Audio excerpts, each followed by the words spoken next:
Y-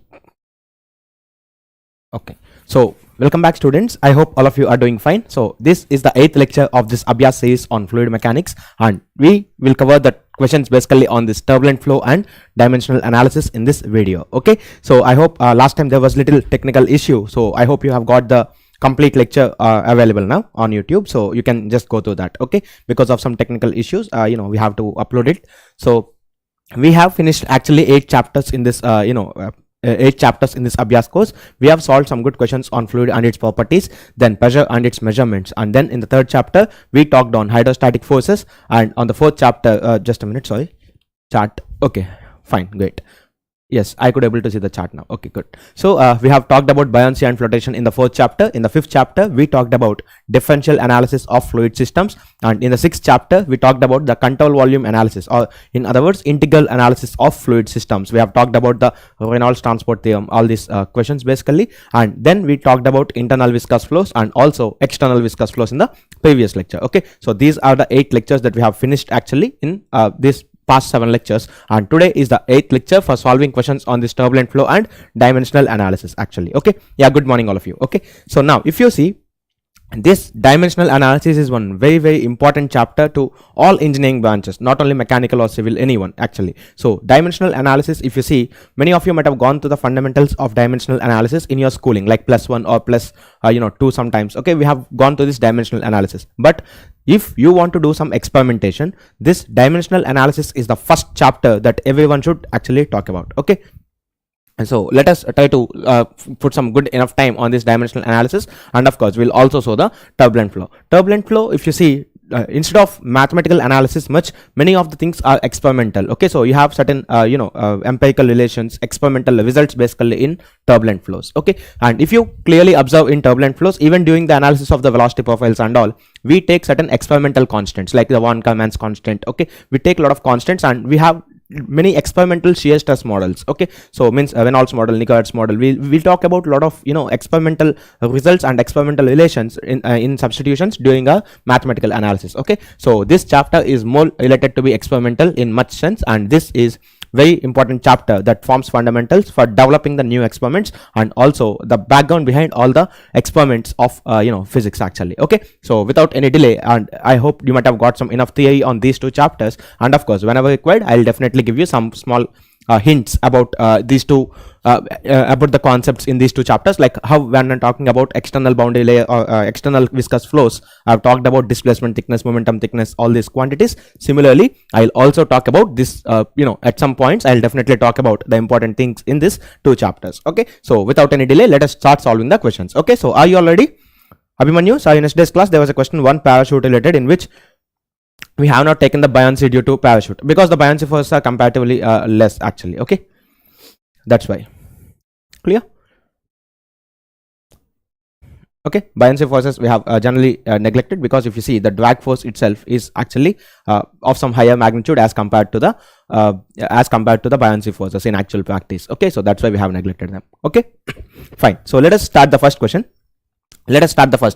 Water flows through a 13 centimeter diameter smooth pipe at a high Reynolds number. So basically this is a high Reynolds number. So basically the flows being laminar or turbulent are actually used for, so one question more, for keeping flow CD is equal to 24 by IE less than 0.02, but in yesterday there was 0.03 IE in question.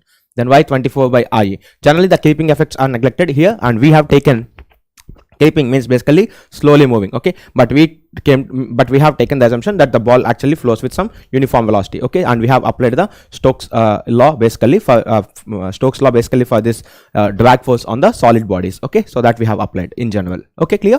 So now let us come to this topic. Water flows through a 13 centimeter diameter smooth pipe at a high Reynolds number. So basically Reynolds number is the deciding criteria to identify whether the flow is laminar or turbulent actually. Okay, so it's given the Reynolds number is very high, so we can assume this to be a turbulent flow, for which the velocity profile is approximated by U is equal to U0 times of y by r whole power 1 by 8 actually. Okay, so if you see the velocity profile, this is given by U is equal to U0 times y by radius of the pipe whole to the power 1 by 8 actually here. Okay, so this is whole to the power 1 by 8, where U0 is the center line velocity. So in this pipe, basically if you take this pipeline,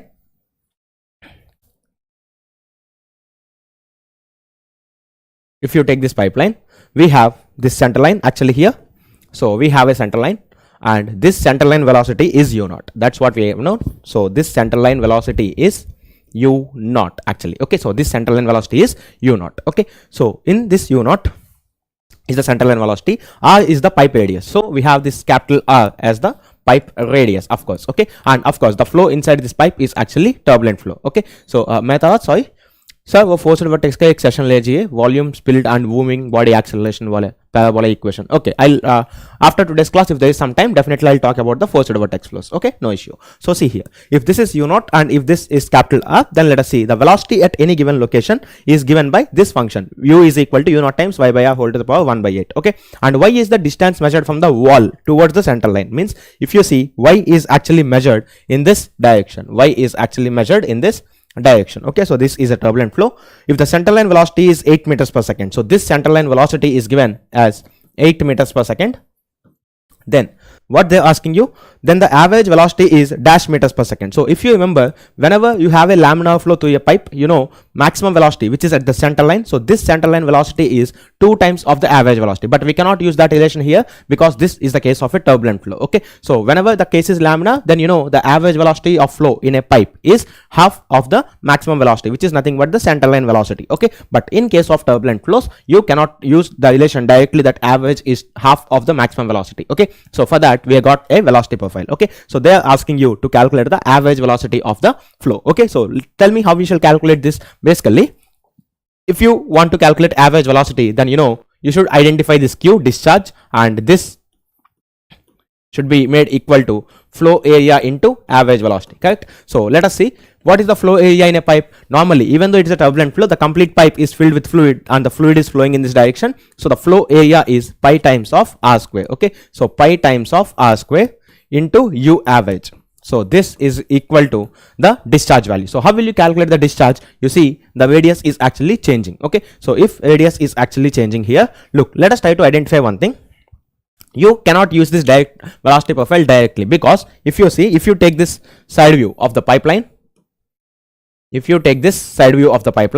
then in that case, before integrating, you should have observed something, that if you take this side view of the pipeline, then normally if you want to identify discharge, you know, if this is the center location, then from the center velocity is not uniform along the complete area. So what we do is we take a small strip in between. So we take a small strip here, we take a small strip like this, so like this, and let us see what is the area of this small strip. Okay, because you know discharge is equal to area into this flow velocity. Okay, so that's why if you see the shaded area dA is equal to, let us suppose if this you have taken at a radius smaller than 2 pi r times dr. Okay, so this is the area. So if this 2 pi r dr is the area here, yes, mass flow rate constant basically. Okay, yes, very importantly, y is equal to capital R minus small r. Okay, so if you see, y is measured from the center, but if you want a radial velocity variation, then you know for this point y, let us suppose if y is till this point, then this is at a radius of r. Means if you are talking about this layer of the fluid which is here, if you are talking about this layer of the fluid which is here, if this layer is at a distance of y from the wall, then this layer is at a radius of smaller from the center line. Okay, but you know the total radius is capital R. Okay, so if you know the total radius is capital R, then of course y plus small r is equal to capital R is what you can write, and wherever there is y, you can write, replace it with y is equal to small r capital R minus small r. Okay, so this is how we convert this y in terms of the small radius. And if you write this expression, so what is the mass flow rate here? Mass flow rate to this elemental section dm is equal to, or discharge, we can write discharge directly, dq is equal to velocity which is u at that radial location into this dA which is 2 pi r into dr. Okay, because radial velocity is perpendicular to this flow area. So what is u in terms of radius?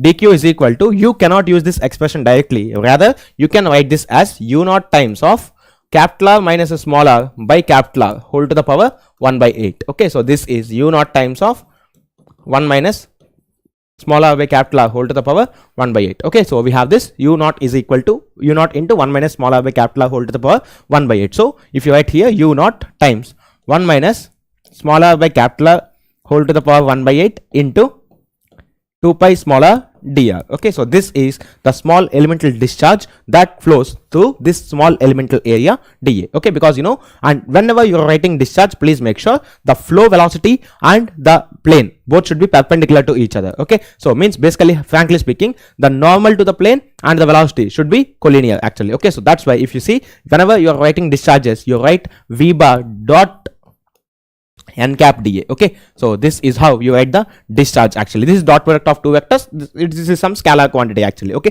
so that's why velocity and this area both should be perpendicular to each other. So that's why the radial velocity is perpendicular to this. Okay, now without any delay, let us perform this integration between the limits.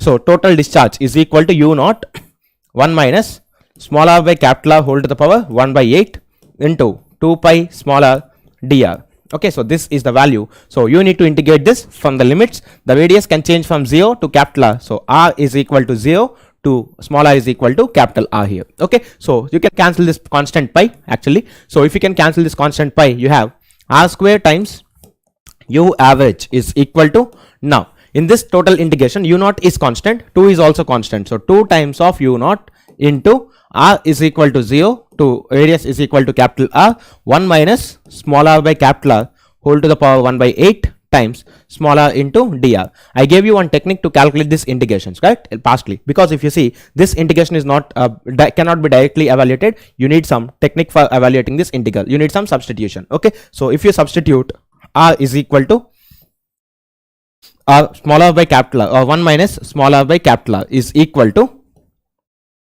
small r by capital R is equal to t. If you make the substitution, then you will get dr is equal to minus small r capital R times dt. Okay, and the lower limit gets converted to 1 and upper limit gets converted to 0 in this integration. I'm not doing again one more time. I have taught you this already in last class. So that's why if you see, if you put 1 minus small r by 0 by capital R, you have t is equal to 1. So for corresponding lower limit of r is equal to 0, the lower limit in t will be 1, and for this corresponding capital small r is equal to capital R in upper limit of r, you will get upper limit of 0 in terms of t. So if you substitute this integration value, let us check what is that integration value.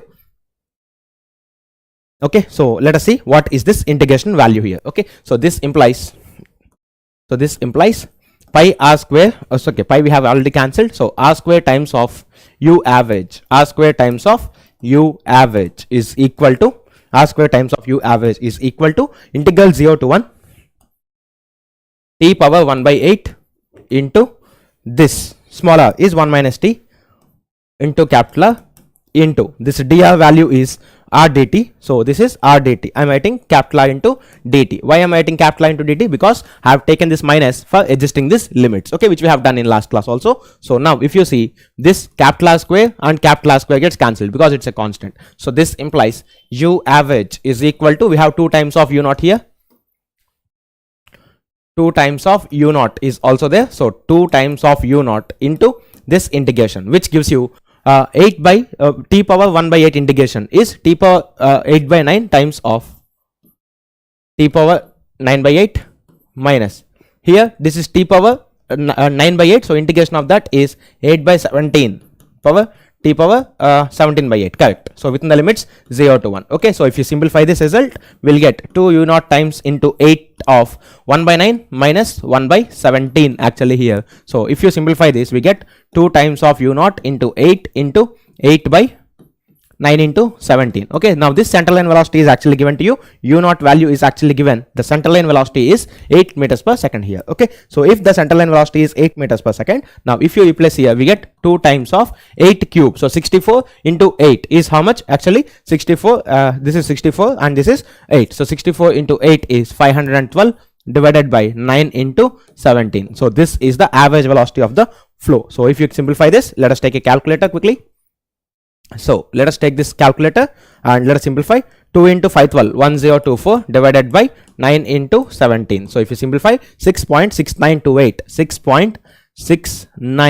6.6928 meters per second. So this is your u average velocity. Okay, so this is your u average velocity in this case. Okay, so u average is equal to 6.629 6.6928 meters per second. Yes, 6.692 is actually the correct answer. Okay, so we have this 6.69. So 6.69, 6.7 if you round off, that is in between this range values. Okay, so clear? This is basically some mass conservation we have applied, but because it's being a turbulent flow, they have given you certain velocity profile. So let's go to the next question quickly.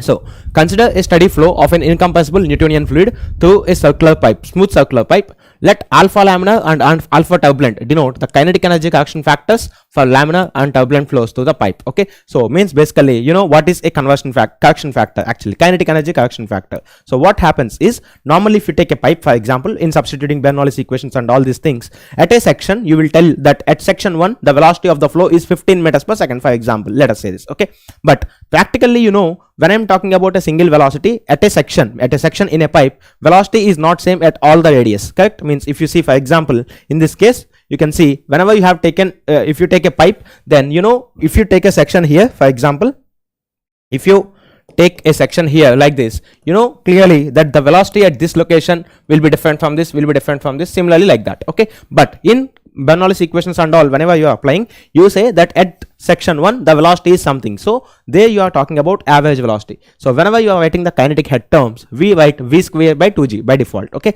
what actually we are writing there is v average square by 2g. Okay, but practically speaking, here all the velocities are not, you know, v average. So that's why when you are applying Bernoulli's equations and all, you have to apply certain correction factors. In actual case, in exam, if they don't talk about the correction factors, you need not apply. If they give you velocity at section 1 is this much, you just substitute. But if they talk about kinetic energy correction factor or momentum correction factors, I'll give you the values actually. Okay, so if you see, this is basically, it's given alpha of turbulent is equal to v naught by v bar whole cube into 2n square by 3 plus n into 3 plus divided by 3 plus 2n. Okay, and v bar by v naught is actually given by this quantity. Okay, where v bar is the average velocity, v naught is the center line velocity, which is the maximum velocity, and n is a parameter. For n is equal to 7, the value of alpha of turbulent to alpha of laminar. Okay, so let us calculate what is the kinetic energy correction factor of turbulent flow, and let's divide it with the kinetic energy correction factor of the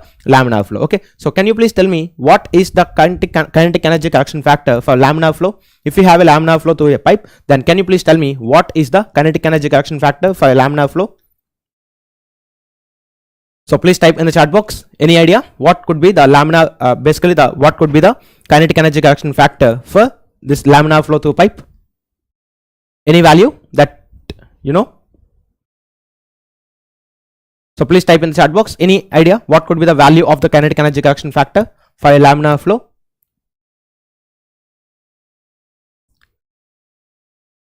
Okay. No, 1.33 is actually the momentum correction factor. No, look, basically I'll tell you the laminar kinetic energy correction factor for laminar flow through pipe. For laminar flow through pipe is actually 2.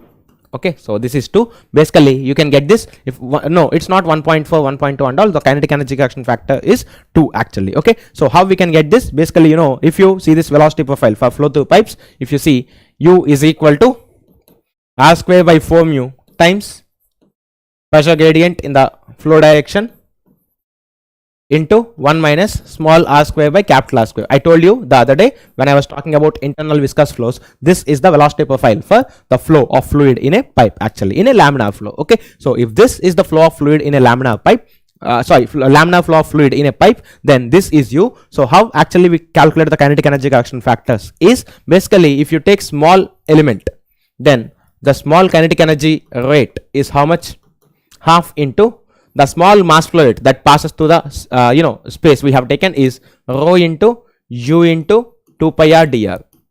This is the mass fluid into u square. So if you see, we'll get 2 pi rho into half into u cube into r dr. This is what we actually have here. Okay, so if you want the total kinetic energy rate, actual kinetic energy rate is equal to 2 gets cancelled of course, so pi rho times integral 0 to r u cube into small r dr. This is what you need to actually calculate. So this is the kinetic energy rate based on the actual velocities of the fluid.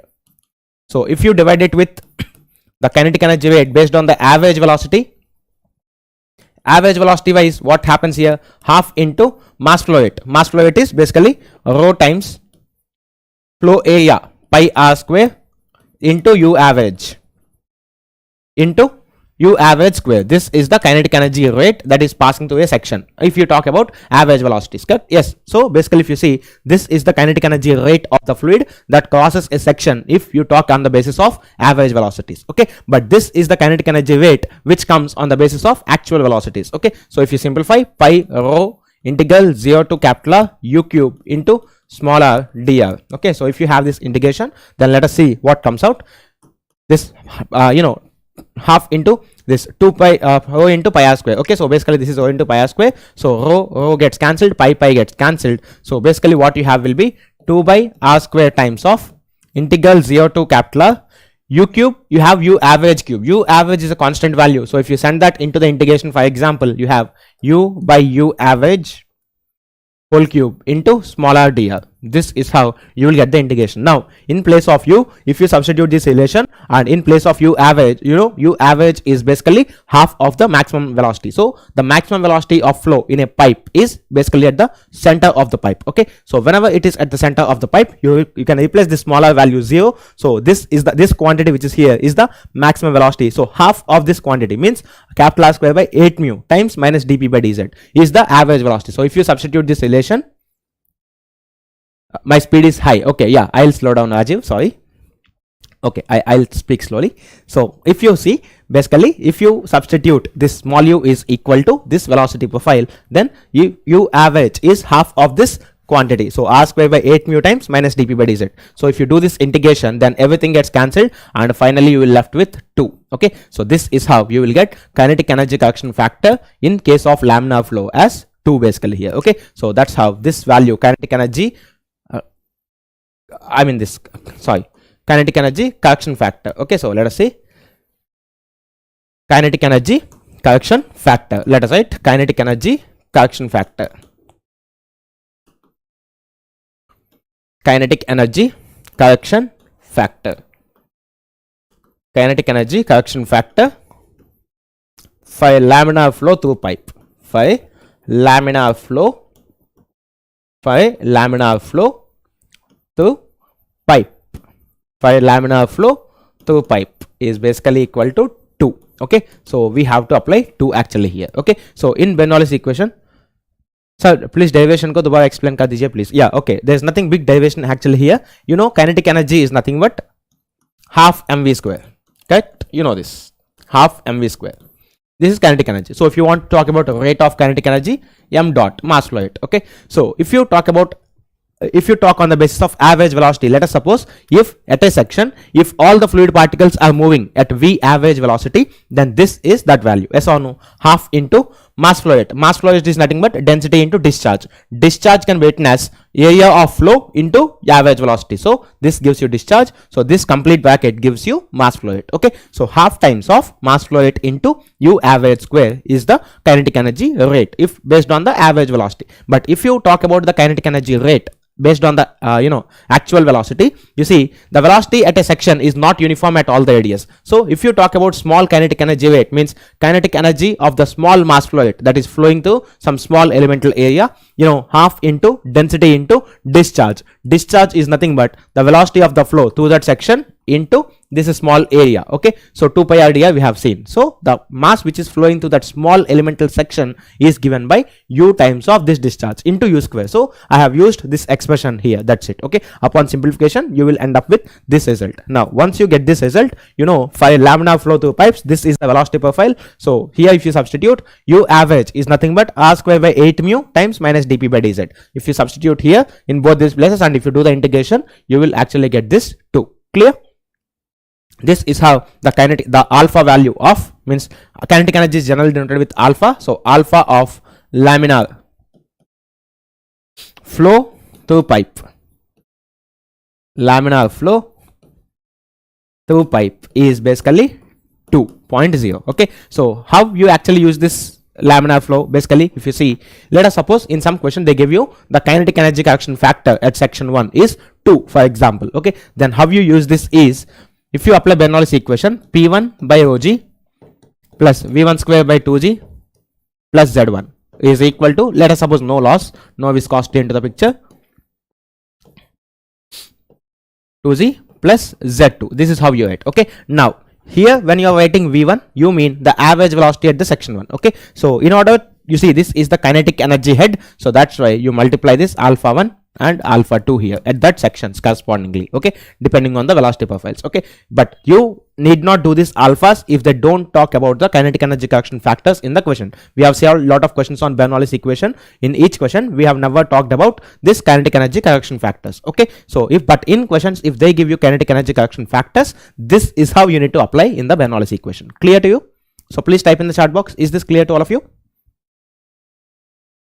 Okay, I'm not doing this integration because in theoretical courses you will get this automatically. Okay, in all your maybe in crash course or something you can get this, but the value is this. Okay, similarly if you calculate the momentum correction factor, so what is the main difference between kinetic energy and momentum rate? This half won't be there, this will be only v, correct? So if you delete this half and if you write only v, finally after doing this analysis you will get the momentum correction factor. So momentum correction factor is denoted with beta. So in laminar pipe, in laminar flow through pipe, means basically this is the velocity profile which we are following. So laminar flow through pipe,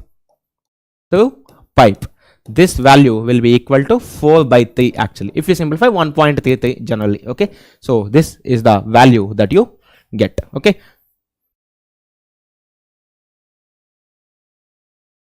so these are the kinetic energy correction factors. Okay, so kinetic energy correction factors and momentum correction factors for laminar flow through pipes. Okay, in turbulent flows you don't have a fixed value like this, because as I told you, in turbulent flow you don't have a particular velocity profile. Okay, based on the experimental results you have certain velocity profiles. For example, in the previous question they gave you 1 power 1 by 8 in the value of this power. Okay, sometimes you have followed 1 by 7th model, 1 by 7, so that's why depending on this velocity profile for turbulent flows it actually changes. Okay, clear? But this is generally the way how we calculate the laminar flows and this turbulent laminar kinetic energy correction factors for laminar and also for the momentum correction factors. Clear? So these two values are a bit important. I think once or twice they came in gate examination, but you should know why. What are actually those factors? Okay, the factors that we use for the correction in the kinetic energy and also in the momentum of the flow. Okay, so anyhow, let us come back to our question.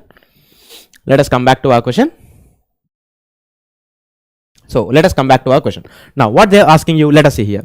Consider a steady flow of an incompressible Newtonian fluid through a smooth circular pipe. Let alpha laminar and alpha turbulent denote the kinetic energy correction factors for laminar and turbulent flow through the pipes. Okay, this is for kinetic energy correction factor through laminar. So value को ही remember करना होगा sir. Yes, you can remember the values, no issue. Okay, and turbulent flows through the pipes. Alpha turbulent and V average velocity is given with this relation. If V bar is the average velocity, V naught is the center line velocity, and N is the parameter. For N is equal to 7, the value of alpha turbulent, alpha turbulent by alpha laminar is dash round off to 1 decimal place. So first of all, here they have directly given you relation for this alpha turbulent. Okay, actually if they give you velocity profile you need to do the integration. Okay, but without that they have directly given you some profile. Okay, so what is the profile they have given you? V naught by V bar whole cube, V naught by V bar whole cube into 2n square by 3 plus n, 2n square by 3 plus n into 3 plus n into 3 plus 2n. Okay, so we have 3 plus 2n. So this is the profile value. Okay, n value is given, but how we know about this V naught by V bar? They have given you certain relation again. So V bar by V naught, this is V bar by V naught. Okay, but here we need V naught by V bar. So let us flip this. Okay, so V naught by V bar whole cube can be written as V naught by V bar whole cube can be written as n plus 1 by 2n plus 1, n plus 1 by 2n plus 1, n plus 1 into 2n plus 1 divided by n plus 1 into 2n plus 1 divided by 2n square. Okay, 2n square. Why I am flipping? Because if you see here we need V naught by V bar value, but here they have given you V bar by V naught value. Okay, so that's why we have flipped it. So whole cube of this into 2n square by 3 plus n into 3 plus 2n actually here. Okay, so this is 3 plus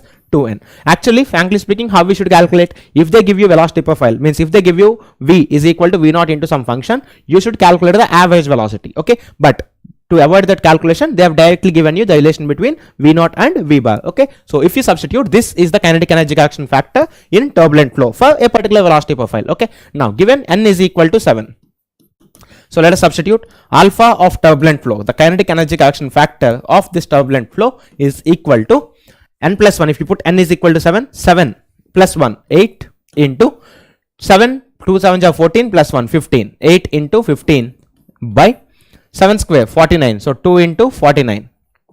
This value whole cube into. If you put n is equal to 7, this is 2 times of 49 by 3 plus 7, 10 into 3 plus 14, 17. Okay, 3 plus 14 is basically 17. So this is the value of the kinetic energy action factor for this turbulent flow. Okay, so now let us simplify this value. If you simplify this value, let us see what we'll get. Okay, 8 into 15, 8 into 15 divided by 2 times of 49 is 98.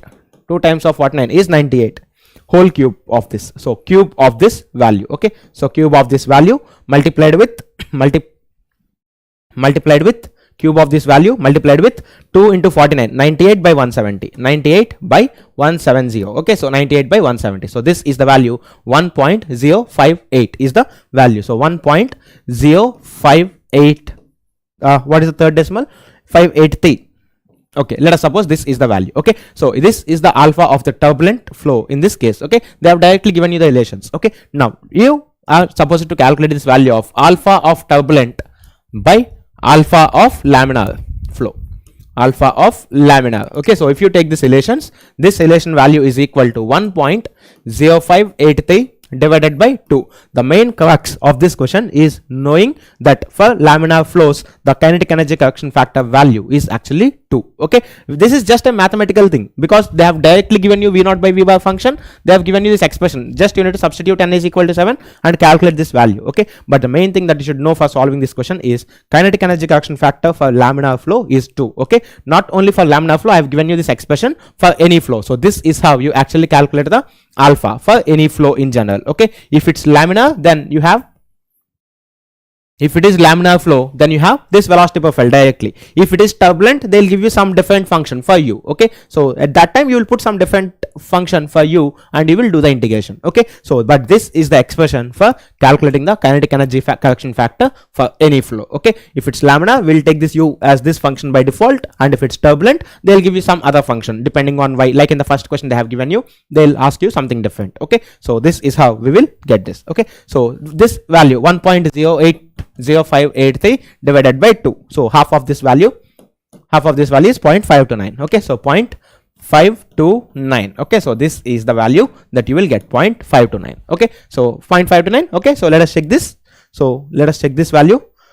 So 0.529. So round off to one decimal place, 0.53. So 0.52 to 0.54 is in the range of this question. So this is 0.53. If you round off 0.529 to one decimal place, you have 0.53. Okay, so that's basically the factors. Okay, so alpha of turbulent by alpha of laminar is equal to this value 1.0583 by 2. Okay, you should know that this value is 2. Clear? Fine. So let's go for the next question. Let us see this question. A flows through a rectangular duct of 10 centimeters by 25 centimeters cross section. So there is a rectangular duct. Duct means basically some rectangular pipe kind of thing. Okay, some rectangular pipe kind of thing, cross section, and 10 meters length at 5 meters per second. So there is a rectangular cross section of 10 meters length, and in that air is flowing at 5 meters per second. The density and kinematic viscosity of air are 1.2 kg per meter cube and 10 to the power minus 5 meters square per second respectively. The pressure drop along the duct in pascals is dash, round off to 2 decimal places. Assume the following relations for the dash switchback friction factor. So for the friction factor, they have given these two relations. If this flow is laminar, use this relation. If this flow is turbulent, use this relation. This is what they are giving you. Okay, so if you want to decide whether the flow is laminar or turbulent, you should calculate the Reynolds number. Okay, so let us calculate the Reynolds number first. What is the cross section? Cross section is basically, it's a rectangular cross section. Okay, so 15 centimeters,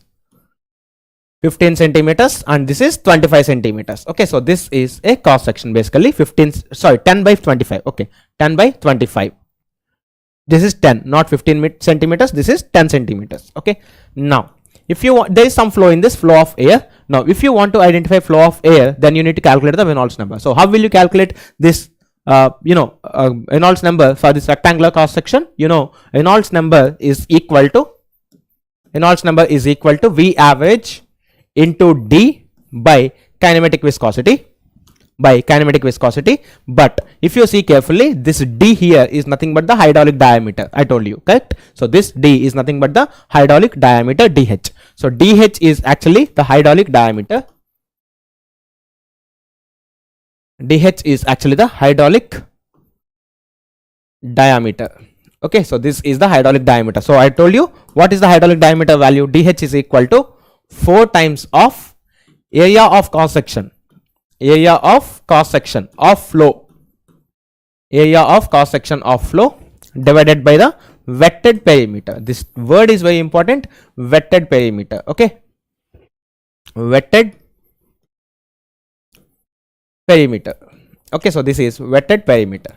So this is how you actually calculate the hydraulic diameter. Correct? So DH is equal to, now in this case, if you see, 4 times of area of cross section of the flow. This is 10 centimeters, which is 0.1, into this is 2.5 centimeters, which is 0.25.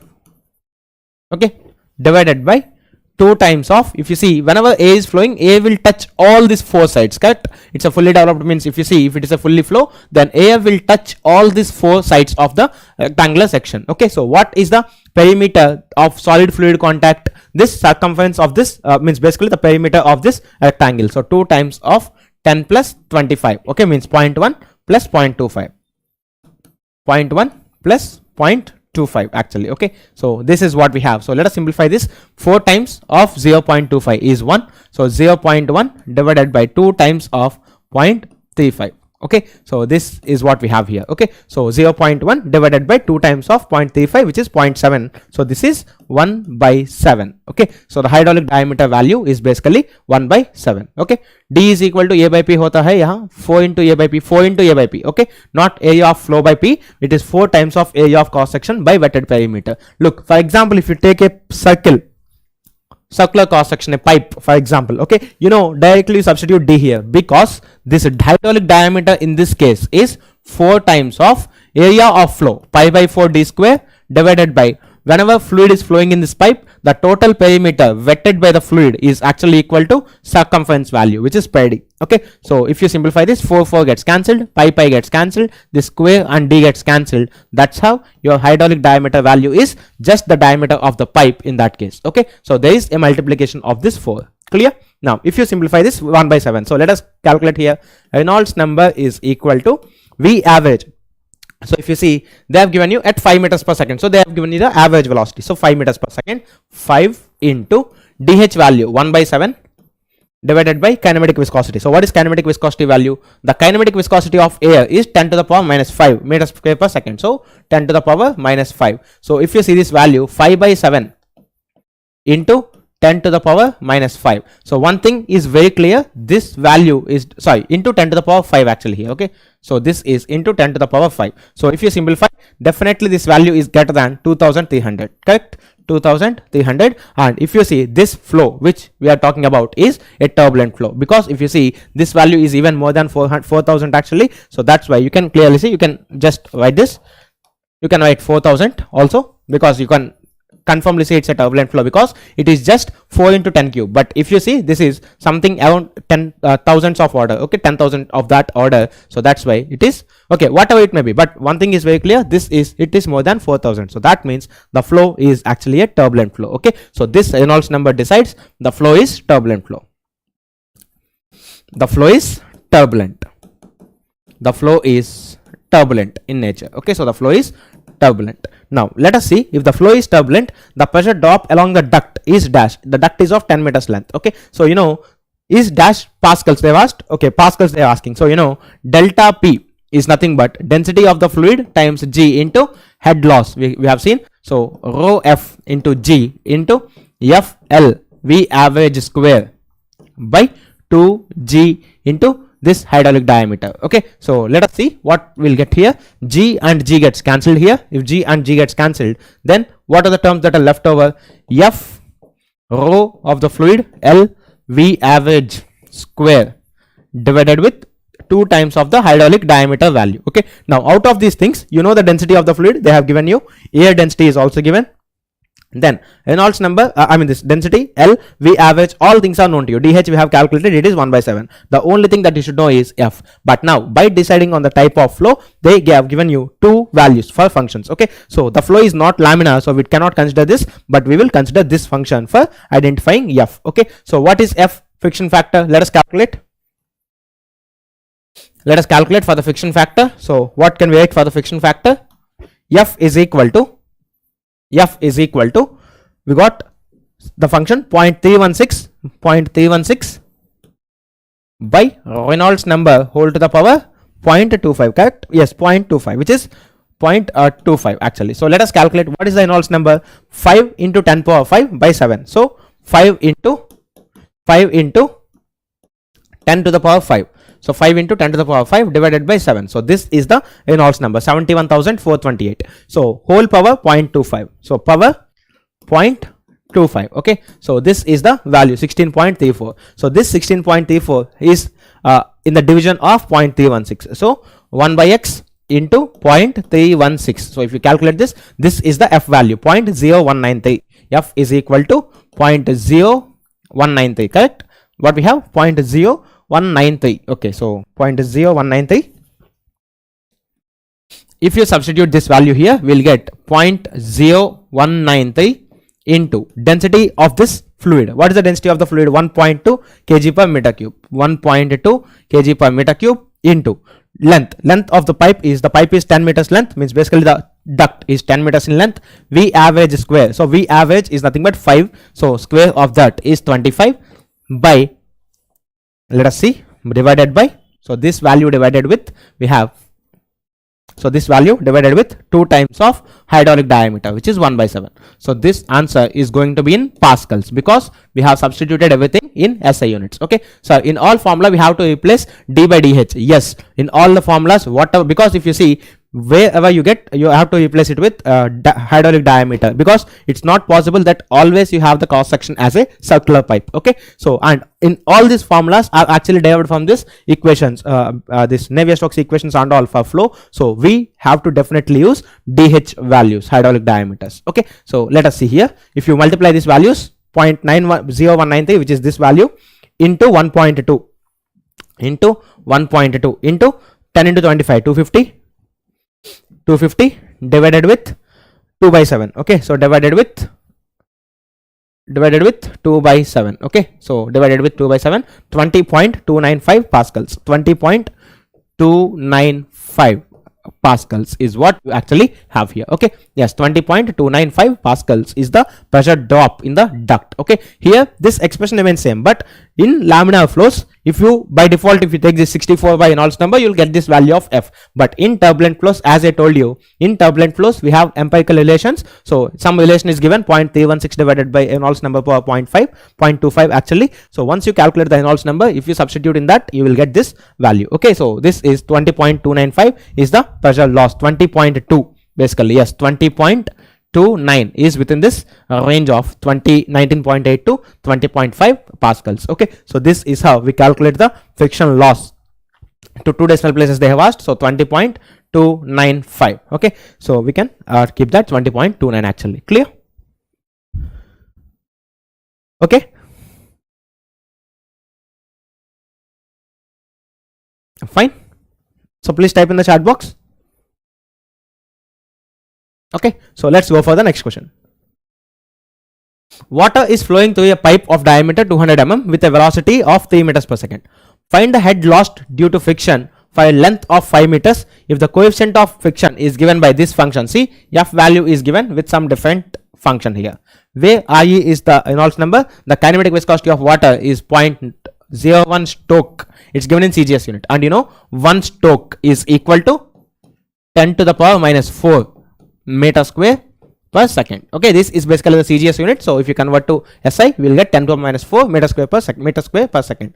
The head lost due to friction for a length of 5 meters is dash in meters of water. Okay, so if they want you to calculate the head lost in terms of water, then you can see HL is equal to FLV average square by 2g this hydraulic diameter. Okay, and here it is a pipe, correct? Water is flowing through a pipe, so definitely this hydraulic diameter is nothing but the diameter of the pipe directly. Okay, so f value should be known. Okay, if because length of the pipe is given, to it diameter 200 mm with a velocity of 3 meters per second, find the head lost for a length of 5 meters. Okay, so length is also given, v average, yes, they have given you 3 meters per second, d is given to you. Only thing you have to calculate is f. So for calculation of this f, they have given you some empirical relation. F is equal to, what is the function they have given you? 0.02 plus 0.09 by Reynolds number power 0.3. Reynolds number power 0.3. Okay, so we have this. Now let us calculate the Reynolds number for this flow. Reynolds number is equal to V average into hydraulic diameter, which is d in this case, divided by the kinematic viscosity. So what is the V average value? V average value is actually 3 meters per second, 3 into diameter. So diameter value is how much? Diameter of 200 mm, which means 0.2, divided by the kinematic viscosity. So kinematic viscosity is 10 to the power minus 2 Stokes. So 10 power minus 2 Stokes, if you convert to SI, total 10 to the power minus 6 is what you have here. So divided by 10 to the power minus 6 actually. So this implies 6 into 10 to the power 5. This is the Reynolds number, and obviously in a pipe flow this is more than 4000. So you can decide that this is a turbulent flow, and we can go for this F value. So F is equal to 0.02 plus 0.09 by Reynolds number 6 into 10 to the power 5 whole power 0.3. This is the Reynolds number, friction factor value. Let us calculate this. 6 into 10 power 5, 6 into 10 power 5, this value power 0.3, 0.3. Okay, so this value we have. So this has to be divided for 0.09. So 1 by x times of 0.09. This is the value, plus we have 0.02 here, plus 0.02 is the value. So 0.02166, 0.02166. Okay, so this is the total friction factor value. Okay, so if this is the friction factor value, then let us calculate this. HL is equal to F 0.02166. L, length of the pipe, is how much? They have talked about length of the pipe is 5 meters. FL, V average square. V average is actually 3. So V average square by 2G. Gravity is 9.81 times diameter. Okay, so what is the diameter? 0.2. So let us calculate this. You will get the head loss in meters. Okay, and this is the water head. So basically, if you see, we have taken the fluid is actually water, so we have calculated the head loss. Okay, so if you see this value into 45, this value divided by 2 into 9.81 into 0.2, so 0.4 times of 9.81, 0.4 times of 9.81. Okay, so if you simplify, 0.2484 meters of water head is actually lost because of the friction, right? Okay, they have given you, this is not Dash's friction factor. Okay, they have given you the coefficient of friction. Fine, they have given you the coefficient of friction. Okay, coefficient of friction, so we have a multiplication of 4 here, correct? Yes, because if you see, coefficient of friction is given, not the friction factor directly, so we need to be a little careful here. Okay, so this is friction factor. Okay, so this is basically, this is friction coefficient, so we have 4 times of F here in this case. Okay, 4 times of F, so we have calculated F value is this, so this value multiplied with 4, 0.9937, 0.9937. Okay, so 0.9937. Yes, because 4F, correct, they have talked about friction coefficient. So if coefficient is given, you have to multiply the coefficient value with 4. If factor is given, directly you can use that. Okay, so this is how we can solve this question, 0.9937. And also, if you see, we have one famous velocity profile for the flows. So if you see, U is equal to, in turbulent flows, the logarithmic profile, log y by r to the base e plus some constant. This is the normal logarithmic velocity profile. So this is one famous velocity profile that we use in case of the turbulent flows, of course. Okay, if no velocity profile is given, you can generally use this, and for getting this arbitrary constant c value, you will have some boundary condition. For example, at y is equal to 0, okay, at y is equal to 0, we cannot do this, but at y is equal to capital R, then you know this u is equal to u maximum. Okay, so you can use that relation. Basically at y is equal to capital R, this u is equal to 0. If you use that relation, you will get this c value, arbitrary constant value. So this is how you actually use this velocity profile. Okay, so in a pipe flow, means basically in a turbulent pipe flow, if you see on an average like this, if you take a pipe in which there is some turbulent flow, if you take this turbulent flow, normally what happens is, one thing that happens is here, there will be some region very close to this pipe. Okay, there will be some region which will be very close to this, and this layer of the fluids which are here are denoted as sublaminar layers. Okay, because you can understand clearly, definitely the velocity at this point in the fluid solid contact regions is 0 because of the no slip condition. The fluid layer will stick to the pipe. Okay, so even though the fluid layers are mixing and all, but at very some narrow region inside this pipe, you have something called the sublaminar layers. Okay, so this layer is called sublaminar layer. It will be of some thickness, which you have again empirical relations for that. So sublaminar layer. So if you take a velocity profile at any section, then what you generally see is, here within this small vicinity, the relationship is linear. Okay, so you have a linear profile here, linear. So within the sublaminar region, the velocity is linear, and after that you will have certain logarithmic profile. Okay, so you have some logarithmic profile in this regime. So you will have a logarithmic velocity profile in case of turbulent flows actually. Okay, because you see this, in this locations the viscosity effects are very highly dominating because the fluid is very close to the solid surface. So that's why in this locality, look, if they ask you what is the velocity profile or in a turbulent flow in general, yes, we have this logarithmic expression. But if they ask you the velocity profile in the sublaminar region, because the word itself tells you there is some sublaminar, means there is some very less velocity. So definitely you can observe one thing, within very small thin gaps, right from the first chapter we are talking, the velocity variation can be treated linear variation. So that's why if you see in sublaminar layers, we have a velocity variation of linear always. Clear? So please type in the chat box, is this clear to all of you? Okay, so since all these are empirical relations, whatever the formulas and formulations we use for laminar flow, same should be used for turbulent flow, but the velocity profiles will have some different functions, not the ones what you see in laminar flows. Okay, clear?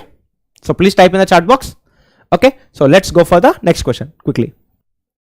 So the pressure drop in a venturimeter varies only with the fluid density, pipe approach velocity and diameter ratio of the meter. So what is diameter ratio of venturimeter? Look, normally you know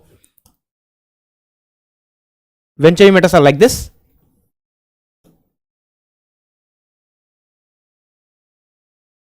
Venturimeters are like this. There is a throat.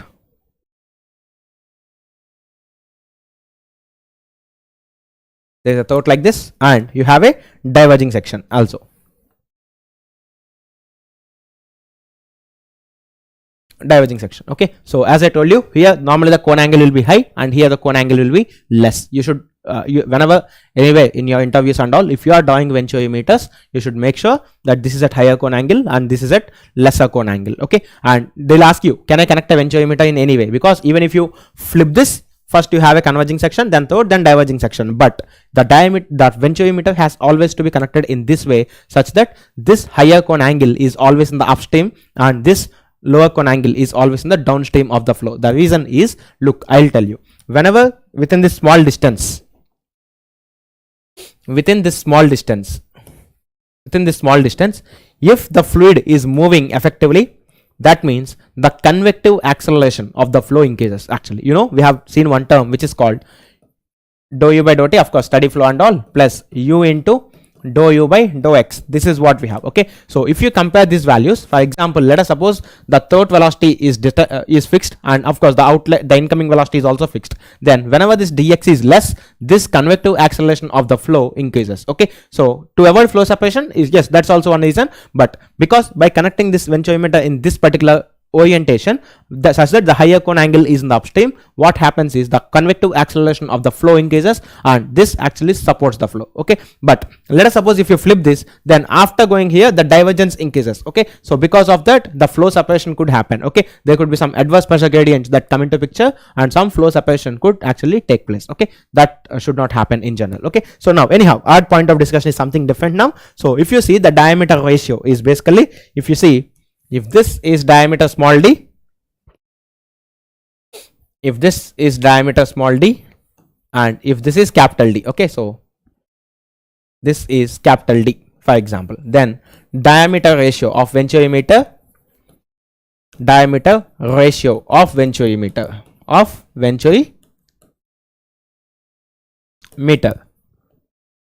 is given by small d by capital D. Okay, it's a dimensionless quantity, ratio of two diameters, but it is there. Okay, small d by capital D. Now let us see what happens here. Small d by capital D. So if this is the venturimeter, now let us see what they are talking about. The pressure drop in a venturimeter varies only with fluid density, pipe approach velocity and diameter ratio of the meter. So if you see the pressure drop delta P, this is function of what are the quantities? Fluid density, pipe approach velocity, so rho. Let us suppose if the velocity here is v, for example, approaching at velocity v, so this is v, rho v, and diameter ratio of the meter, so d by d. Okay, so delta P depends upon these quantities. That's what they are telling you. Okay, now let us see.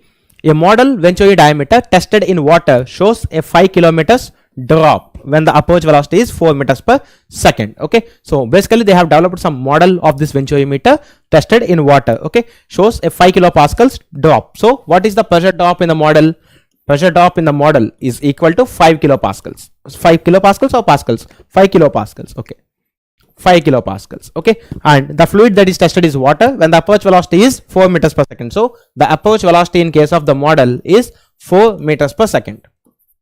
Okay, a geometrically similar prototype venturimeter is used to measure gasoline and a flow rate of 9 meter cube per minute. Okay, so in prototype this is water is tested in model, but in actual case in the venturimeters what it is used?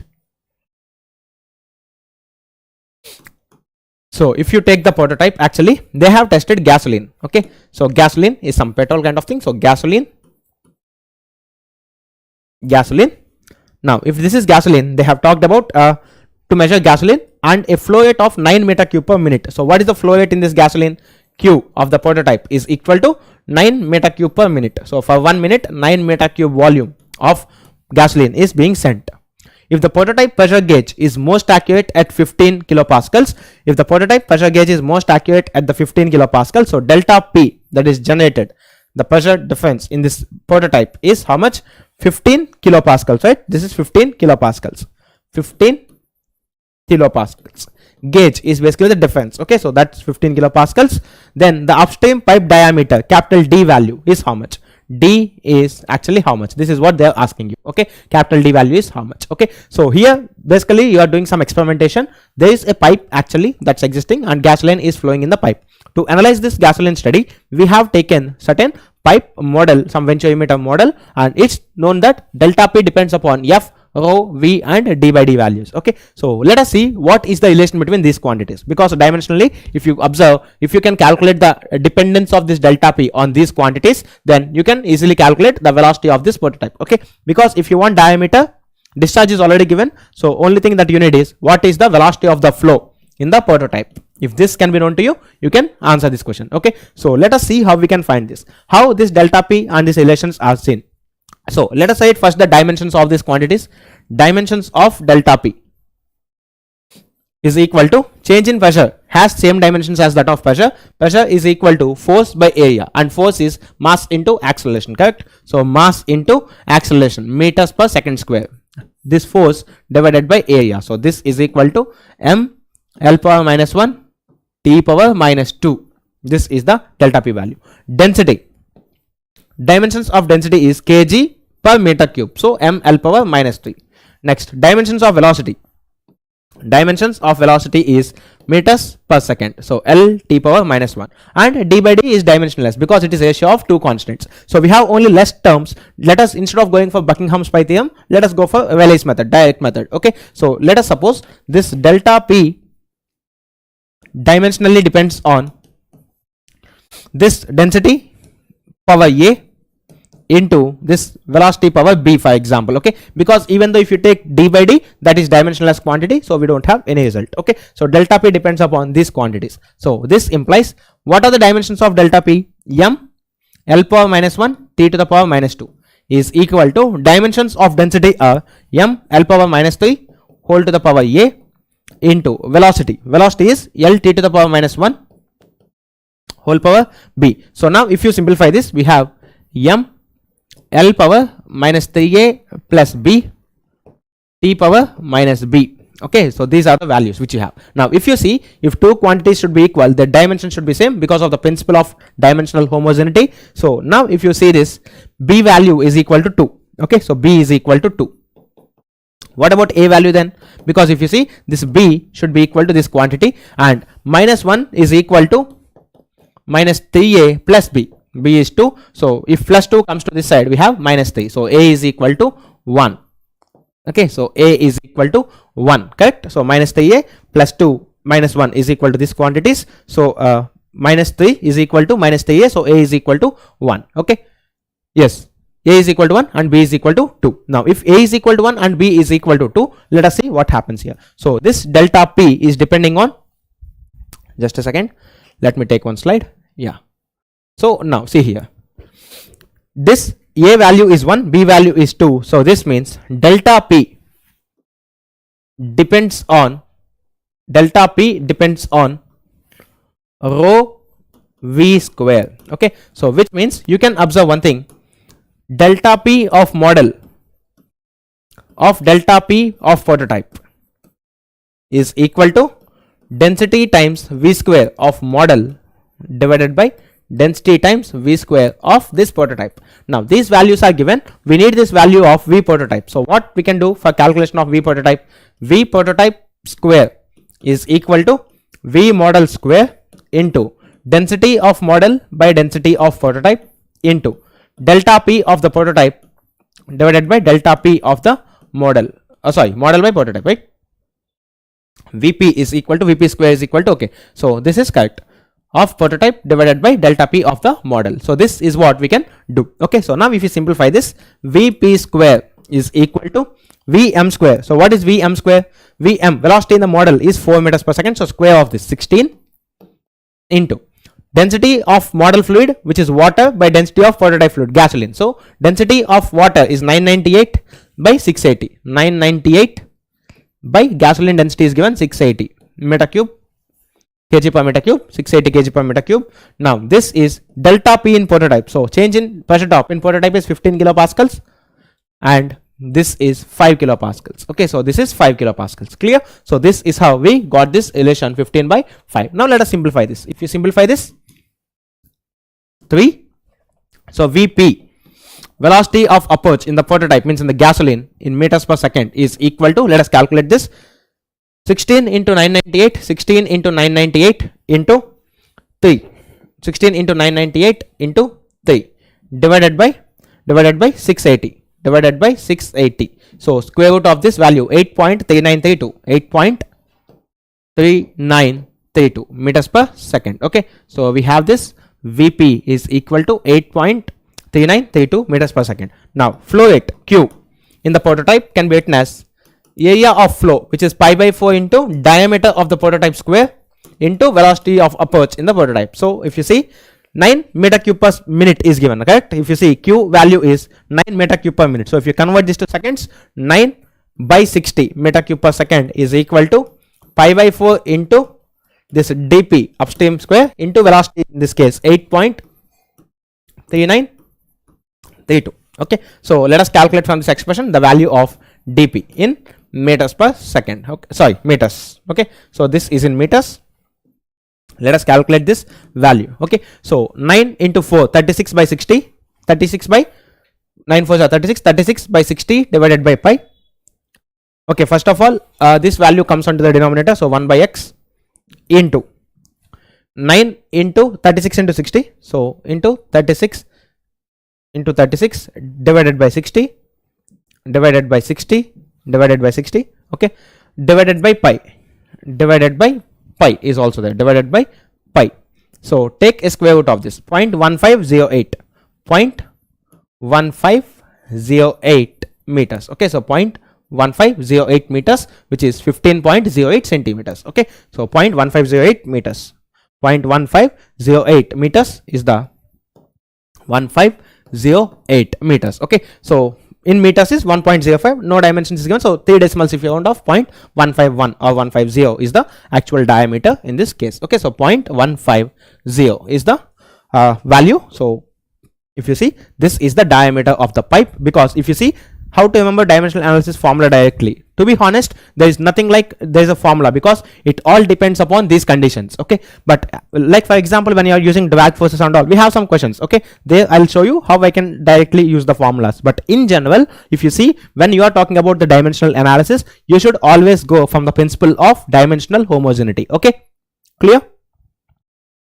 It's not like you have some direct formulas. It depends. If let us suppose if they give you delta P also depends upon some another quantity, dynamic viscosity, then the relation is something different. Okay, we don't know. We'll have to do again this dimensional balance, and we need to get the answer. Okay, in that case, clear?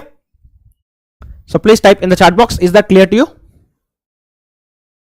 Nikhil, Abhimanyu, Punna, Pritam, all of you. Okay, so let us go for the next question. Let us see, under the laminar conditions, the volume flow rate Q through a small triangular section pore. So there is some small hole that is developed of side length and of side length B and length L is a function of dynamic viscosity, pressure per unit length, delta P by L, and B. So basically there is a small triangular pore. Okay, so side length, it's a rectangular triangle kind of thing. So that's why if you see, side length is B and length, basically the length of the pore is L. Using the pi theorem, if the pore size is B is doubled, then the volume flow rate increases by a factor of dash. Okay, so let us see what are the conditions here. So basically the thing that's happening is there is a small hole pore that got developed and there is some flow rate. Okay, so this Q is a function of, what are the things that is a function of? Is a function of viscosity mu, pressure per unit length, so mu, delta P by L, and also B. Okay, B is the length, side length. Okay, so B is the side length. So Q depends on this. Now they are asking you if B is doubled. So इस question में dimensions find out करने की जरूरत क्या थी? Because if you see, you don't know, in this case, you don't know that this delta P depends on rho v square. It can be something like rho square v power 3 by 2, something also I have told. Okay, they just gave you rho into v square. Okay, they didn't mention what is the relation. So to calculate this coefficients 1 2, we should know how this coefficients means basically rho v square or any functions basically. Okay, so in order to get this coefficient values, this power values, we do this dimensional analysis. Okay, they just told you it depends on rho and v. I can write rho square into v also then in that case. Okay, so to identify these powers, we actually do use this dimensional analysis. Okay, for identifying the dependency of dependent variables on the independent ones. Clear? Okay, so let's go for the next question.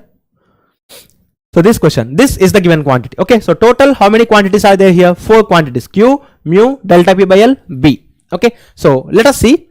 Let us apply for Buckingham's pi theorem, because in the question they have already told using pi theorem. Of course you can use any method, but let us suppose if you are using pi theorem for example. Okay, so let us see what are the dimensions of Q involved.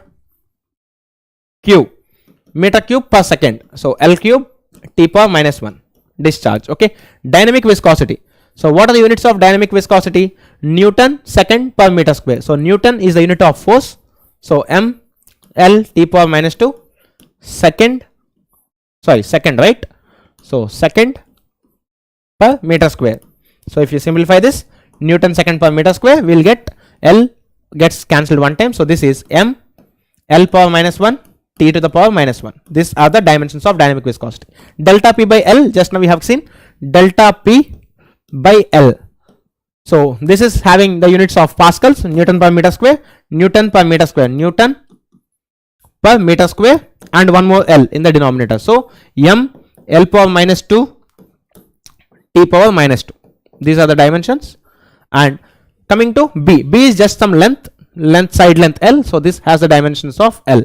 Look, I will show you this question using two methods. Okay, I will show you using Buckingham pi theorem and also using the Rayleigh's method. Okay, so first of all, one very important thing to know in Buckingham's pi theorem. Okay, so first of all, see here, Buckingham's pi theorem.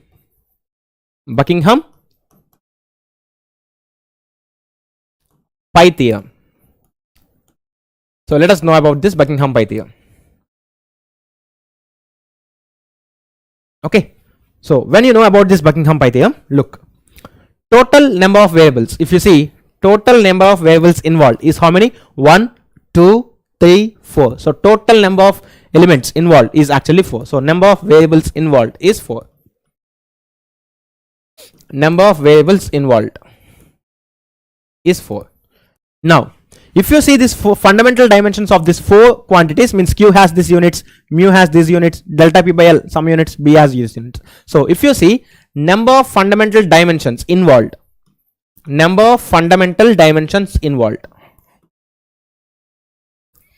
number of fundamental dimensions involved in this. Okay, so let us see number of fundamental dimensions involved. So how the increase in the velocity, the decrease in the pressure, how the increase in the velocity, the decrease in the pressure, because if you see kinetic energy of the fluid, see total fluid has some particular energy. Okay, so this energy will be summations of pressure energy, kinetic energy, potential head, all these things. Okay, so whenever one particular energy of the fluid is increasing, the other energy should decrease, because total energy of the fluid has to remain a constant value. Clear? Because you see energy can never be created, obviously, so energy can be just added. But if you see only the pipe flow, at section 1, whatever is the total energy available with the fluid, if there are no losses, then the same energy should also be available at the second point, provided there should be no loss in the motion. Okay, so let us suppose in the first section, if velocity is high, then definitely, if velocity is low, for example, then kinetic energy is low and pressure energy is high. Now if you go along, of course potential heads if you neglect, then in this case, if this pressure, if this kinetic energy is increasing, for example during the course of flow, because of the narrowness of the cross section or something, if the kinetic energy of the fluid is increasing, then definitely the increase of kinetic energy is at the expense of decrease in the pressure energy. Okay, so that's how normally in these pipes what happens, whenever your kinetic head increases, automatically your pressure head decreases, because total energy of the fluid has to remain constant. Clear? Understood? Hit. Clear? Total energy of the fluid has to be same. That's the reason. So if some part of the fluid energy is getting converted to kinetic energy, then definitely that kinetic energy increase will definitely provide some decrease in some other form of energy, which is pressure energy. Okay, that's why you have some less pressure. Now let us come here. Number of fundamental dimensions here involved. So if you see the fundamental dimensions, total how many fundamental dimensions are there? Please tell me, what are the total number of fundamental dimensions you have? What are the total number of fundamental dimensions you have? 3, correct? Yes, in this question you have 3, but totally in this nature you have 7 fundamental dimensions: mass, length, time, temperature, Kelvin, current, ampere, candela, which is basically the units. You see, candela is the units of luminous intensity, so stadian, and chemically we have one more, which is mole. So total we have 7 fundamental dimensions. Okay, so Buckingham's pi theorem can be used in general case, but right now in this question, if you see the number of fundamental dimensions involved, you have L and T, you have M. That's it, right? You have total 3 fundamental dimensions. So if you total 3 fundamental dimensions, then number of dimensionless terms, number of independent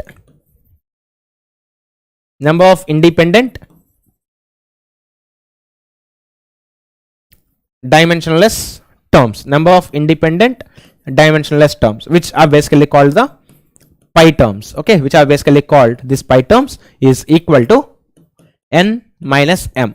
So here if you see, total number of variables involved is 4, and out of those 4 variables are involving 3 fundamental dimensions. So number of pi terms is equal to 1 in this case.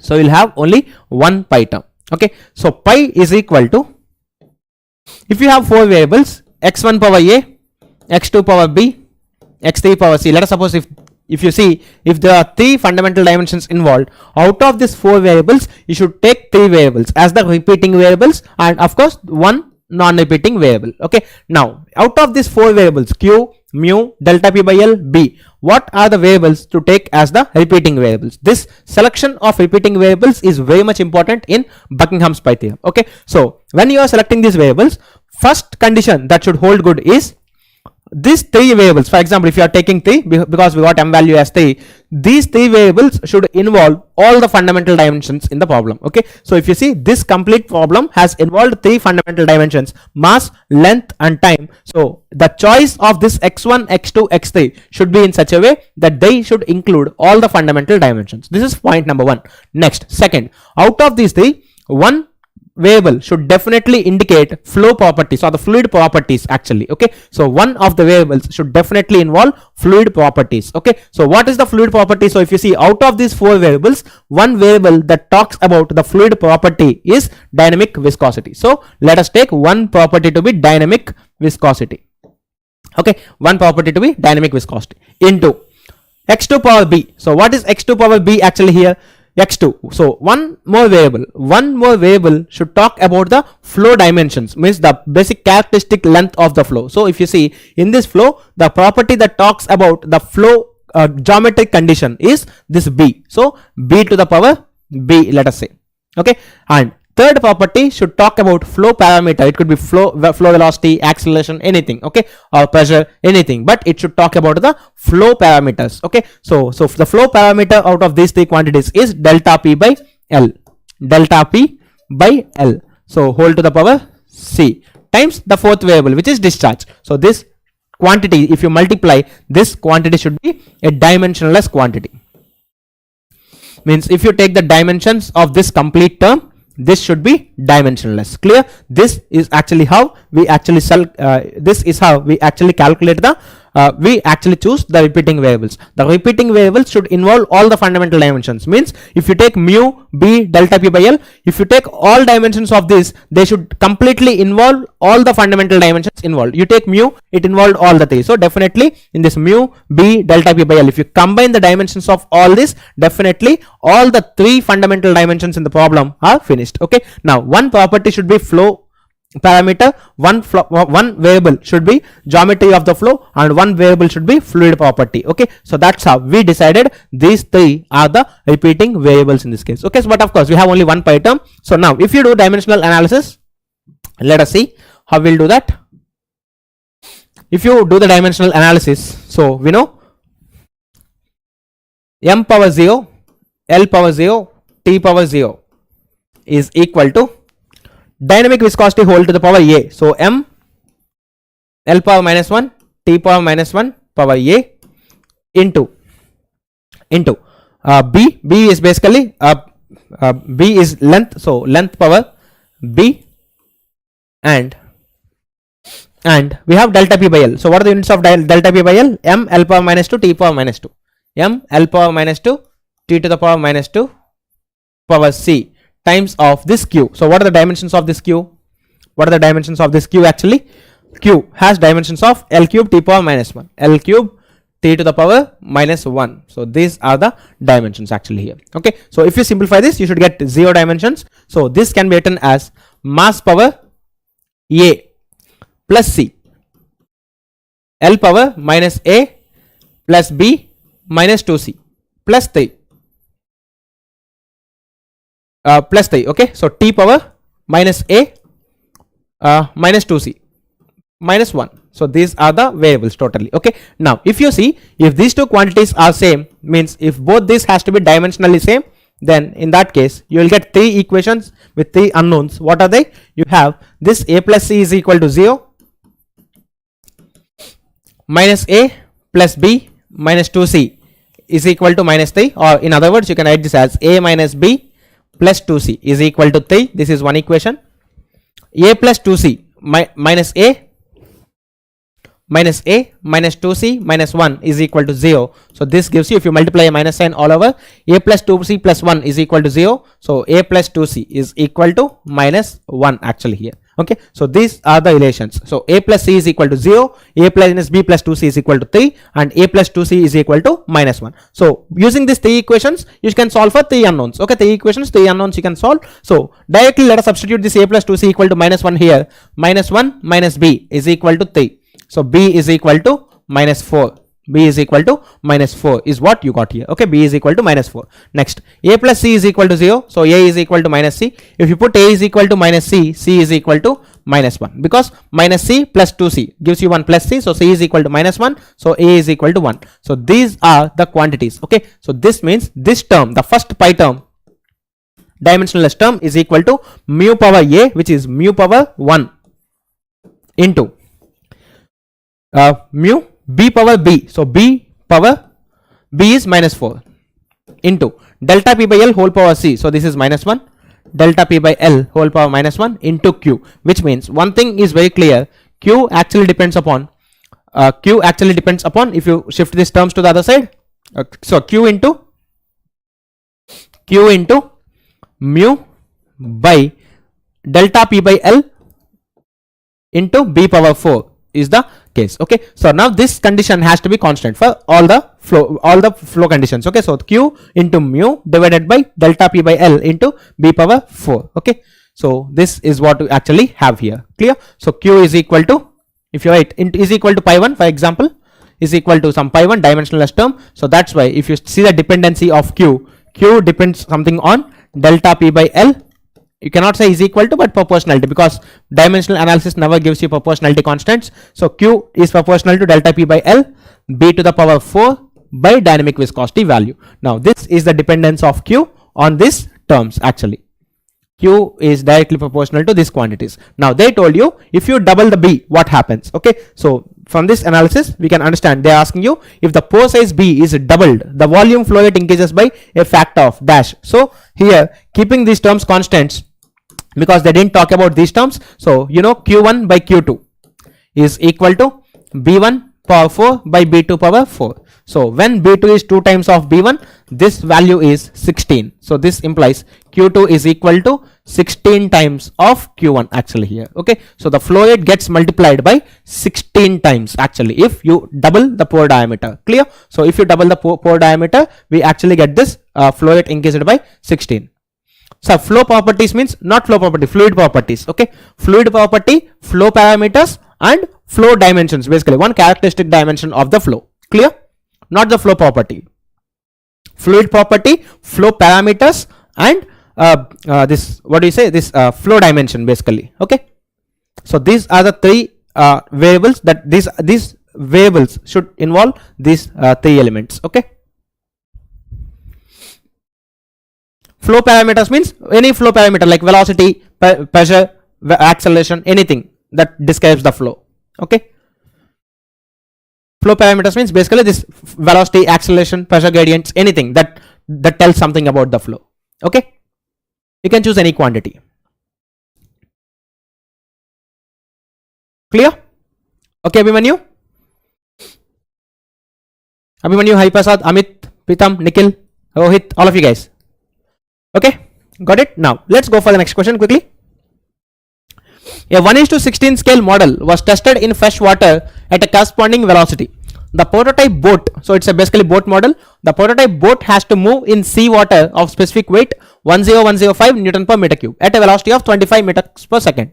If the wave making resistance of the prototype is estimated to be 5490 newtons, then the corresponding wave making resistance of the model is dash newtons. Look, first of all, they have developed a 1:16 model. Means if you take any dimension of the model to that of a prototype, you will get 1/16. Okay, so the prototype is basically 16 times larger to that value. Okay, so is there any Telegram group for chemical engineering students? I think for chemical you can actually this is for mechanical, civil, XC, PI, all these things.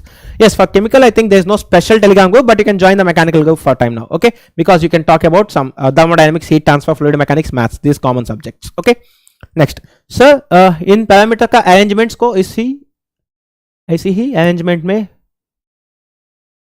sorry I didn't get this, sir, in parameters का arrangements को ऐसी ही, please type in English Amit if possible, because I couldn't understand much Hindi actually.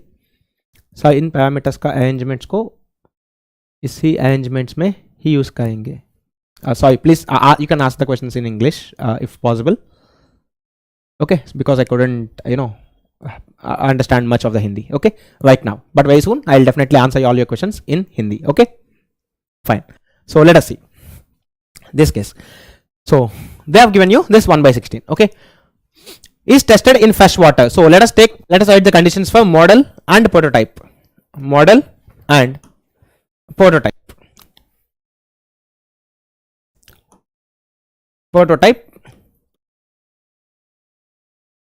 So this model is tested in fresh water.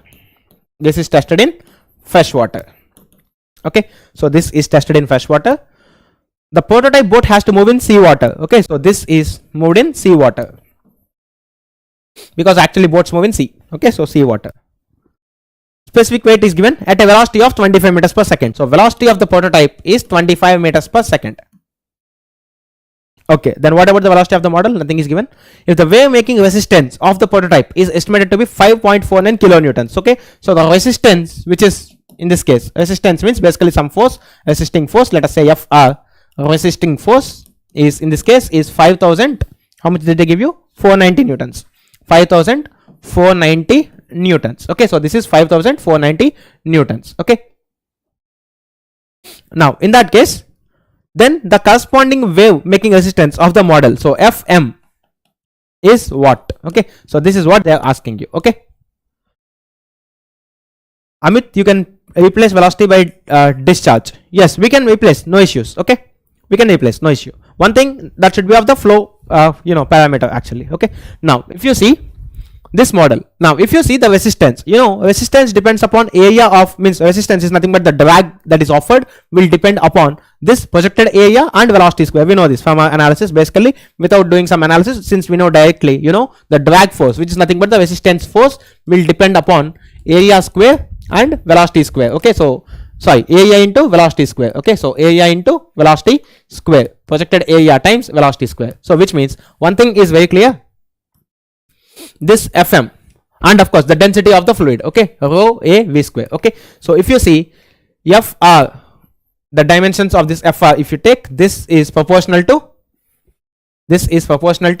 dimensions of area L square, dimensions of v square, which is okay, let us keep this v square for example, and rho means if you see this F resistance by L square v square rho of model should be equal to frictional resistance or the resistance force which is offered L square v square density of the prototype. This is what you actually need, correct? So because the previous parameters, fluid properties, flow dimension, flow parameters, can we use that arrangement in all type of questions? Yes, we can use all type of questions. Okay, that's basically how the Buckingham Pi theorem is defined. Okay, in Buckingham Pi theorem, repeating variables should be in such a way that one repeating variable should decide the fluid property, one repeating variable should talk about the flow characteristic length, and another property should talk about the flow parameters. Okay, this is how you actually select.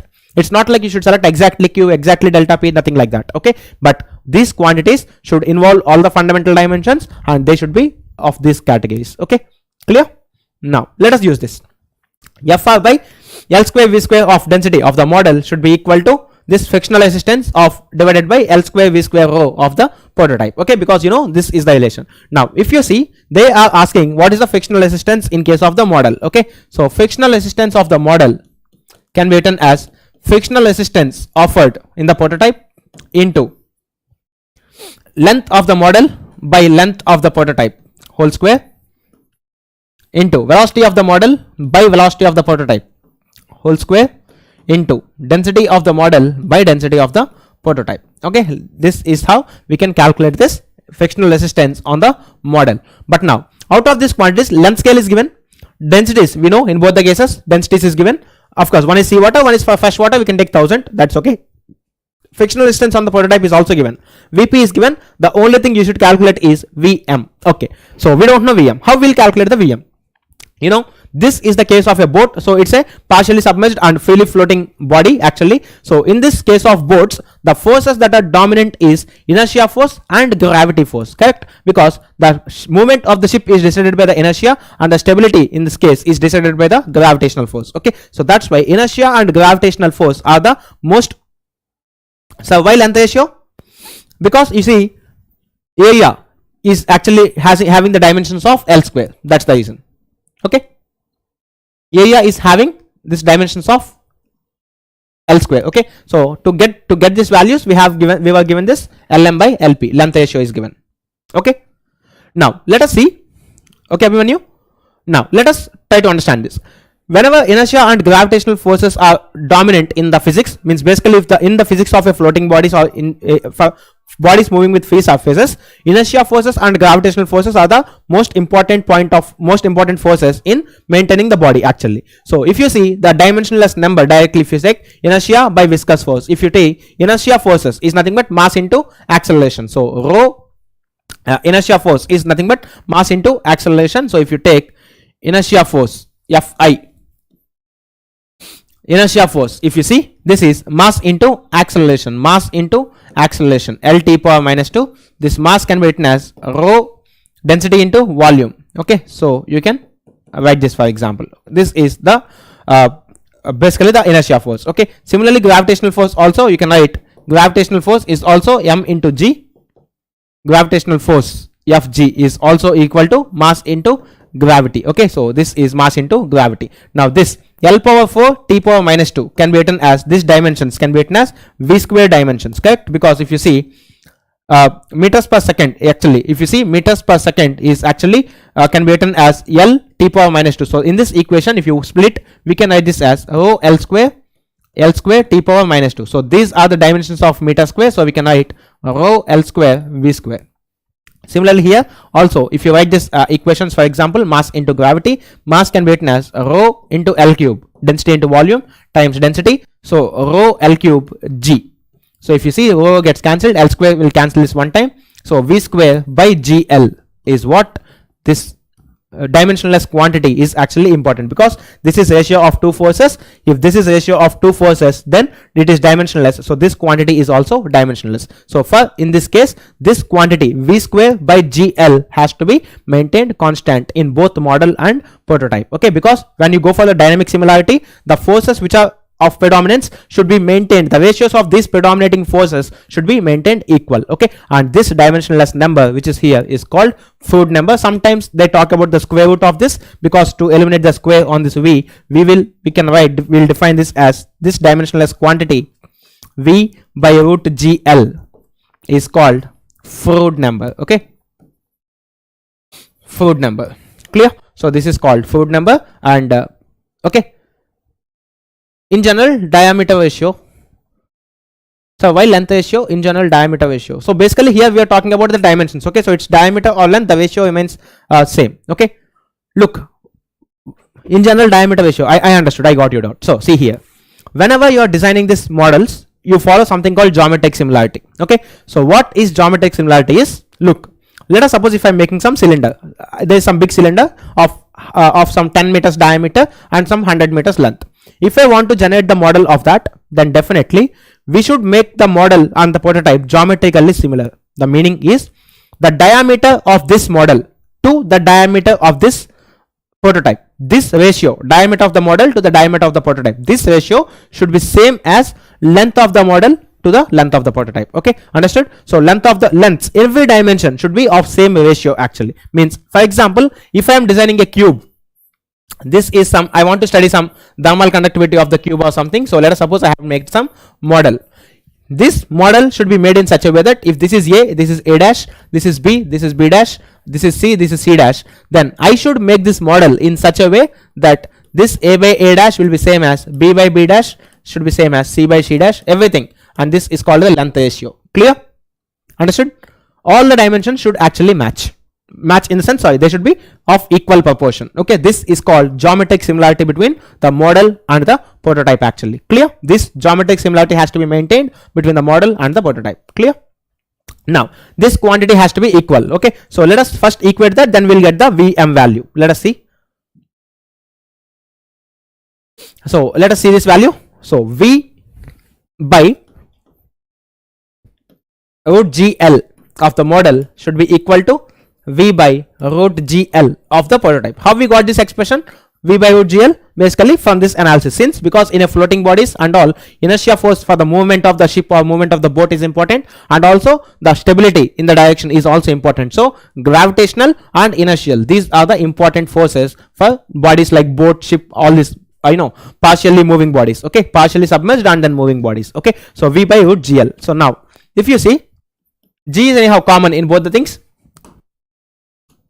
so we can write V model is equal to V prototype into square root of length of the model by length of the prototype. Okay, so this is nothing but your length ratio. So Vm is equal to Vp into this value is given 1 by 16. We have seen this is 1 by 16. The length scale is given. So Vm is actually equal to velocity of the prototype by 4. Okay, so we have tested at 1/4 velocity. So now let us substitute this relation in this equation. So let us see, the frictional resistance in the model is given by frictional resistance in the prototype multiplied with this length scale ratio Lm by Lp whole square into this guy Vm by Vp whole square into this density of this model by density of prototype. Okay, so density of model by density of prototype. Okay, so now let us substitute here. Okay, so things are fine, no more chart comments. Okay, fine, good. So if you see, let us calculate this.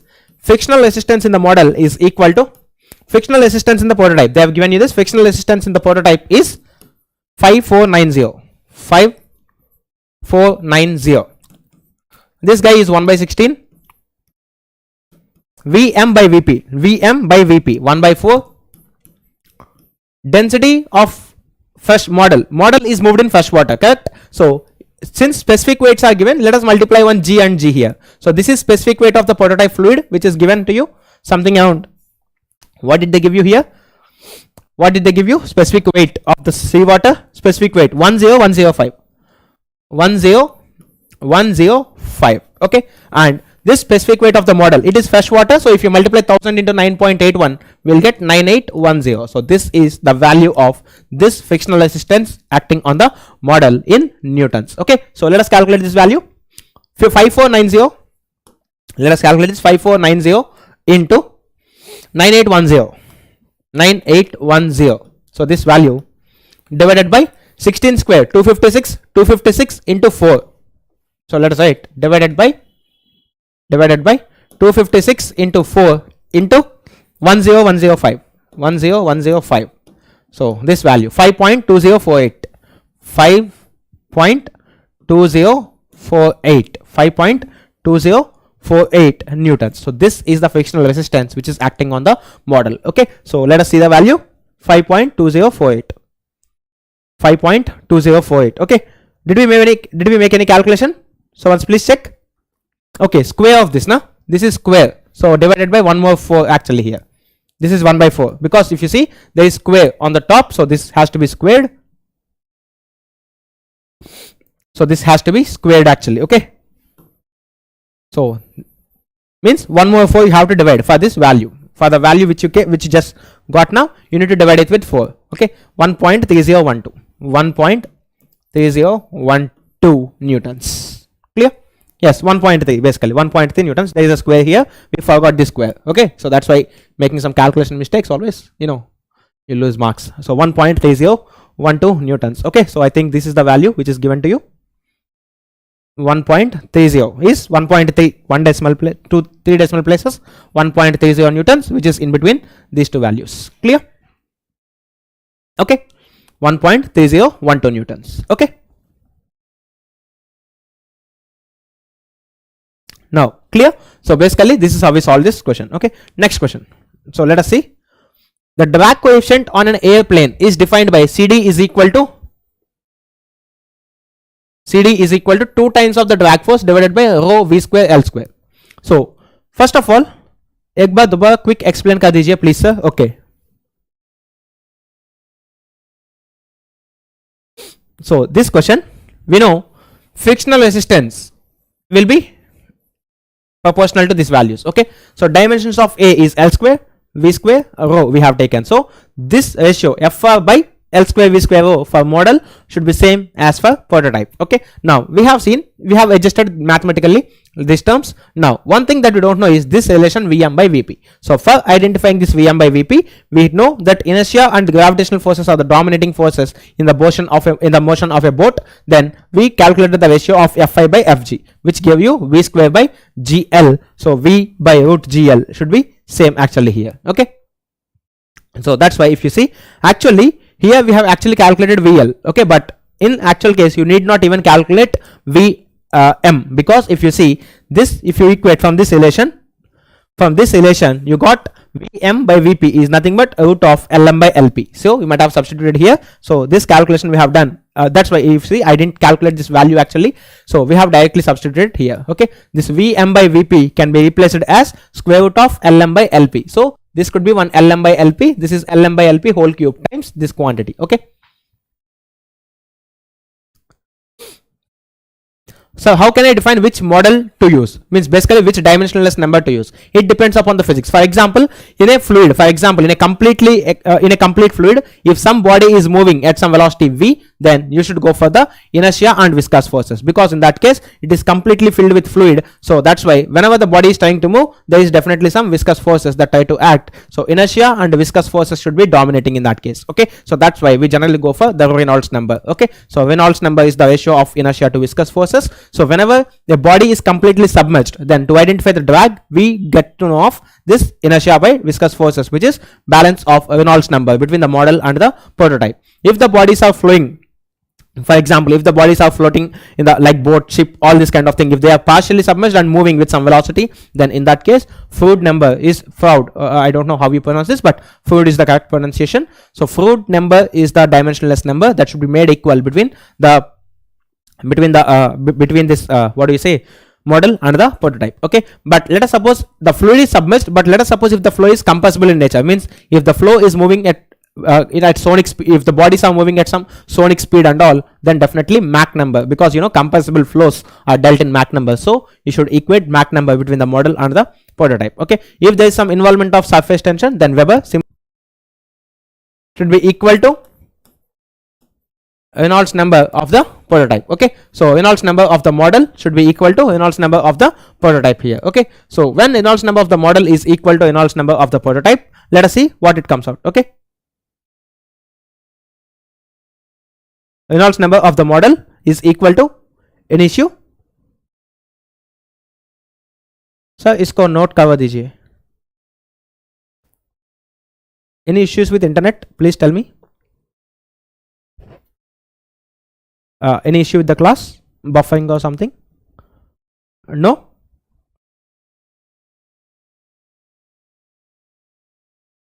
Okay, so I hope it's fine, correct? So let's continue. Okay, fine. So let's continue. So Reynolds number of this model should be same as the Reynolds number of the prototype. Okay, now if you see, the drag coefficient on an airplane is defined by this relation. If the drag acting on the model of a plane tested at sea level is 0.3 newtons. Okay, so the model of the plane tested is 0.3 newtons. So if you see, if you take model and prototype again, model and prototype, model and prototype, if you talk about this model and prototype, now let us see.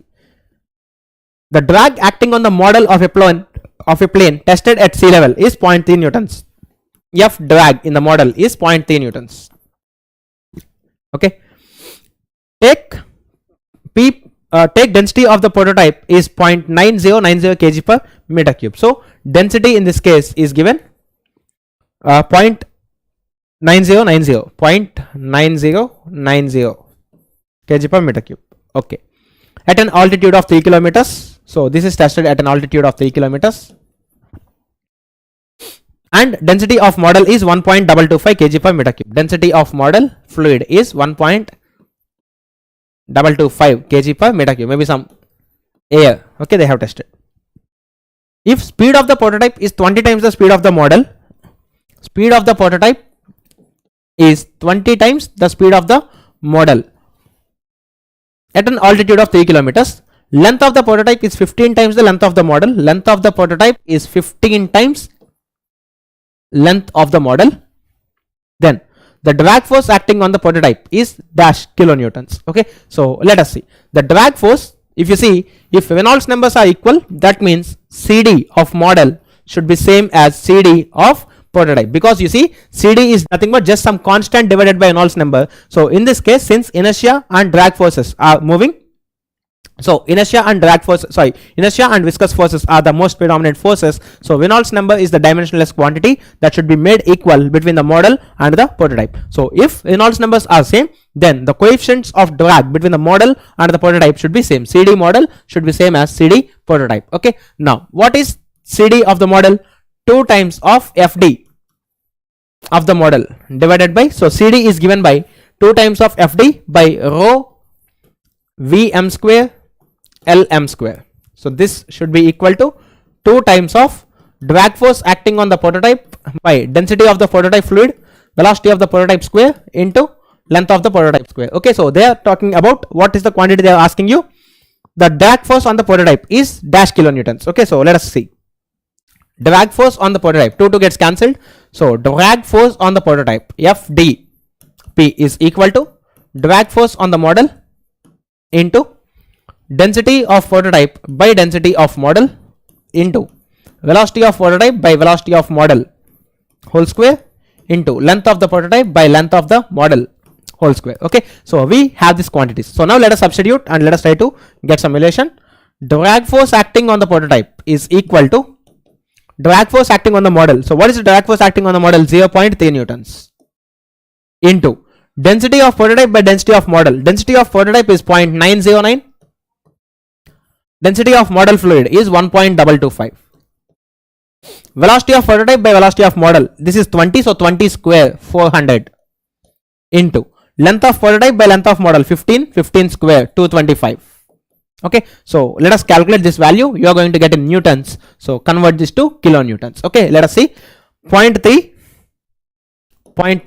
into 0.909 into 400 into 225 into 400 into 225 divided by 1.225. So if you simplify, 20035 newtons. So 20.03 kilonewtons is the net drag force that is acting on the prototype at this conditions. Okay, so 20.03 should be the answer. Let us check.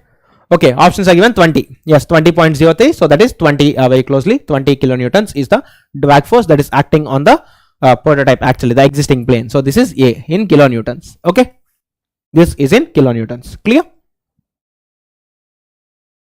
20.03 kilonewtons is the total drag force acting on this body. Okay, let us go for the next question quickly. 10 more minutes. So let us go for the next question.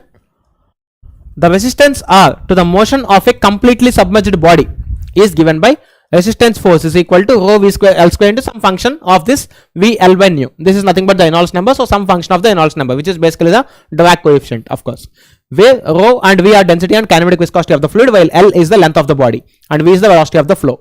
If the resistance of 1/8 scale airship model when tested in water at 12 meters per second is 200 newtons. So basically, see, if you see these conditions of model and prototype, model and prototype. Okay, so let us write this model and prototype conditions.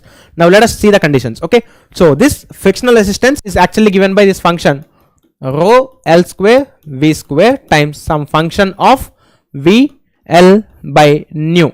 Correct? This is what they have given you. So density, kinematic viscosity of the fluid, L is the length of the body, V is the velocity of the flow. If the resistance of 1/8 scale airship model, so airship will be actually large, so that's why length of the model by length of the prototype is 1/8. This is given to you. Okay, because airships are generally big, so that's why models. See, one thing I would like to tell you, it's not like always models are of less size and prototypes are of larger size. Okay, there can be some difference. Sometimes prototypes can be actually very small and model can be made big. Okay, so you should carefully decide this ratio LR by LP or LP by LR depending upon the situation of the question. Okay, so if you see carefully, they are telling you it's of a airship model. So whenever this is a airship model, then definitely airships are actually large. So that's why we test them in a small models. Okay, so that's why this LM by LP is 1 by 8. Okay, now let us continue the question. Model when tested in water. So density of this basically here the testing fluid is water. This is tested at 12 meters per second. Velocity of the model is 12 meters per second. So this is tested at 12 meters per second. And the drag force acting on this resistance is 200 newtons. So resistance is 200 newtons on this model. Okay. Now let us see. If the kinematic viscosity of air is 13 times that of water, actually prototype moves in air, you know. So kinematic viscosity of air is 13 times of kinematic viscosity of water. Kinematic viscosity of water, and density of water is 8-10 times of density of air. Density of water is 8-10 times of density of air, of course. Okay, this is air. Then the resistance of the airship at the corresponding speed is dash newtons. Okay, so resistance of the airship at the corresponding speed. So what is the corresponding speed now? Okay, what is the speed at which this airship actually moves? Okay, so for that it is not at 12 meters per second, because you know airship moves at some different velocity. But if you see carefully, since this airship is completely submerged body, it's clearly given the resistance of a completely submerged body. So now if you see this is model and this is prototype. So obviously the dimensionless quantity that should be equal is this dimensionless quantity, which is VL by nu, which is nothing but your Reynolds number. So Reynolds number should be equal between the model and prototype. Okay, so this gives you velocity of the model, length of the model by kinematic viscosity of the model. This is equal to velocity of the prototype, length of the prototype, kinematic viscosity of the prototype. Okay, so what is velocity of the prototype then? What is the velocity at which this airship moves? Vp by Vm. Okay, so Vp by Vm is equal to Vp by Vm is equal to Lm by Lp into kinematic viscosity of the prototype divided by kinematic viscosity of the model. Correct? So this is the relation between Vp and Vm. Vp by Vm is equal to Lm by Lp into kinematic viscosity of the prototype divided by kinematic viscosity of the model. So this is the relation that we can substitute in this in terms of Vm by Vp. Now come back to this expression. So since this quantity has to be same, resistance force by rho L square V square, this quantity should be equal between model and the prototype. So resistance force of the model by rho model Lm square Vm square. So this should be equal to resistance of the prototype by rho prototype Lp square Vp square. Okay, now they want what is the resistance force acting on this prototype, which is Rp. So Rp is equal to resistance force acting on the model into rho p by rho m, Lp by Lm, Vp by Vm whole square. Okay, now in this expression density ratio is known to you, model length scale is known to you, Vp by Vm. So in place of this Vp by Vm, let us use this relation. Okay, so if you use this relation, let us see what comes out.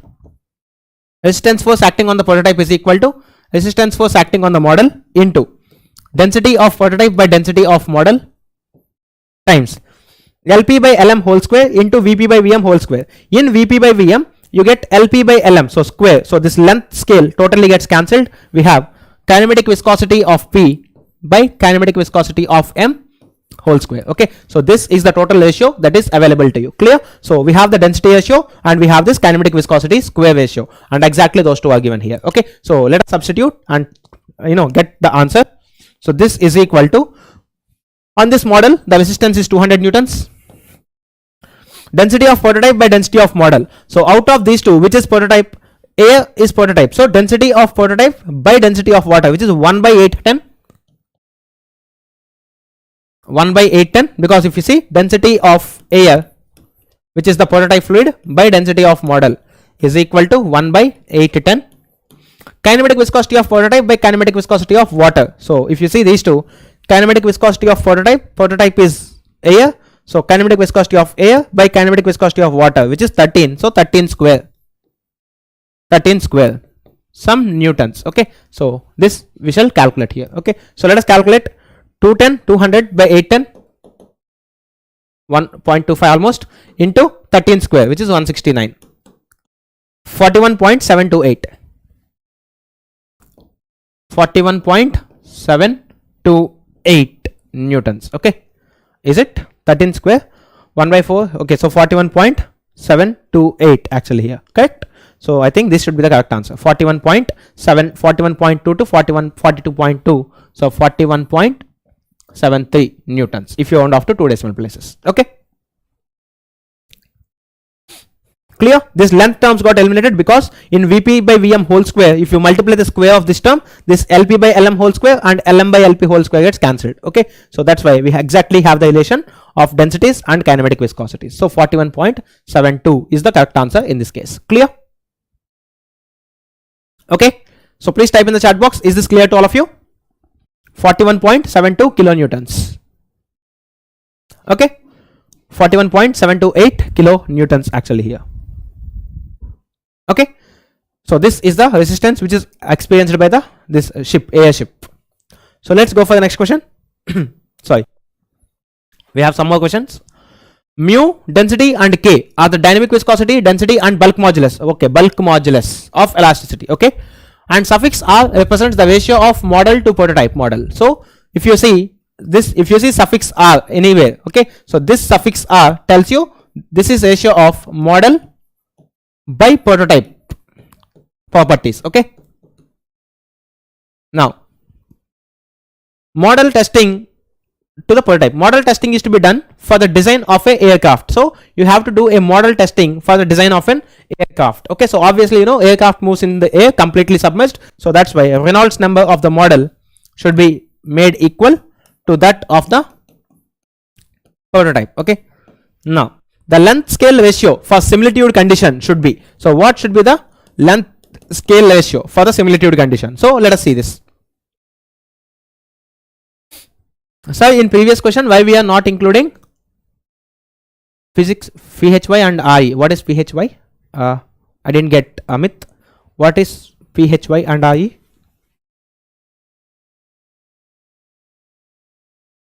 So please elaborate. Okay, what is PHY and RE? RE means Reynolds number. Okay, that's what I mean. So if you see, we have, I think we have involved the Reynolds number. Yeah, Reynolds number we have already involved, right?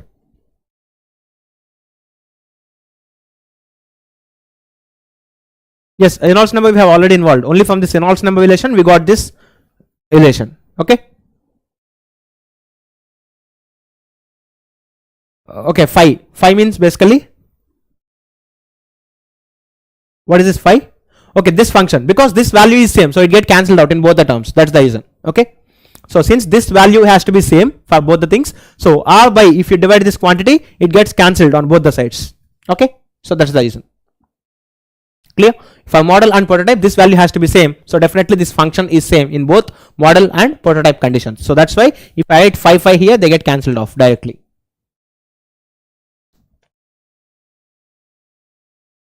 Okay, yes, because it's completely submerged body, na? Aircraft actually flows by completely getting submerged in air. That's the reason. Okay, clear? Now let's go for this question. So what is length scale? But one thing is also given, this bulk modulus is also given, because obviously this aircrafts, they move at high velocities at more than Mach sometimes, so that's why I think some bulk modulus also should be taken into picture. Okay, so let us see first. First of all, this body is completely submerged in air, so Reynolds number should be same. So this means Vm, length of the model, by kinematic viscosity of the model is equal to, but I think they have given you dynamic viscosity, so let us write in terms of densities and dynamic viscosities. Rho m Vm Lm by dynamic viscosity of the model should be equal to density of the prototype, velocity of the prototype, length of the prototype by dynamic viscosity of the prototype. So this is equal to length scale, so Lr, which is actually equal to Lm by Lp. So this quantity should be equal to Lm by Lp is equal to density of prototype by density of the model, velocity of the prototype by velocity of the model, into dynamic viscosity of the model divided by dynamic viscosity of the prototype. Okay, so these are the things that we have. So LR is basically this ratio. So if you see the options is also involving bulk modulus K. Okay, so let us come to the bulk modulus. So how we actually define bulk modulus?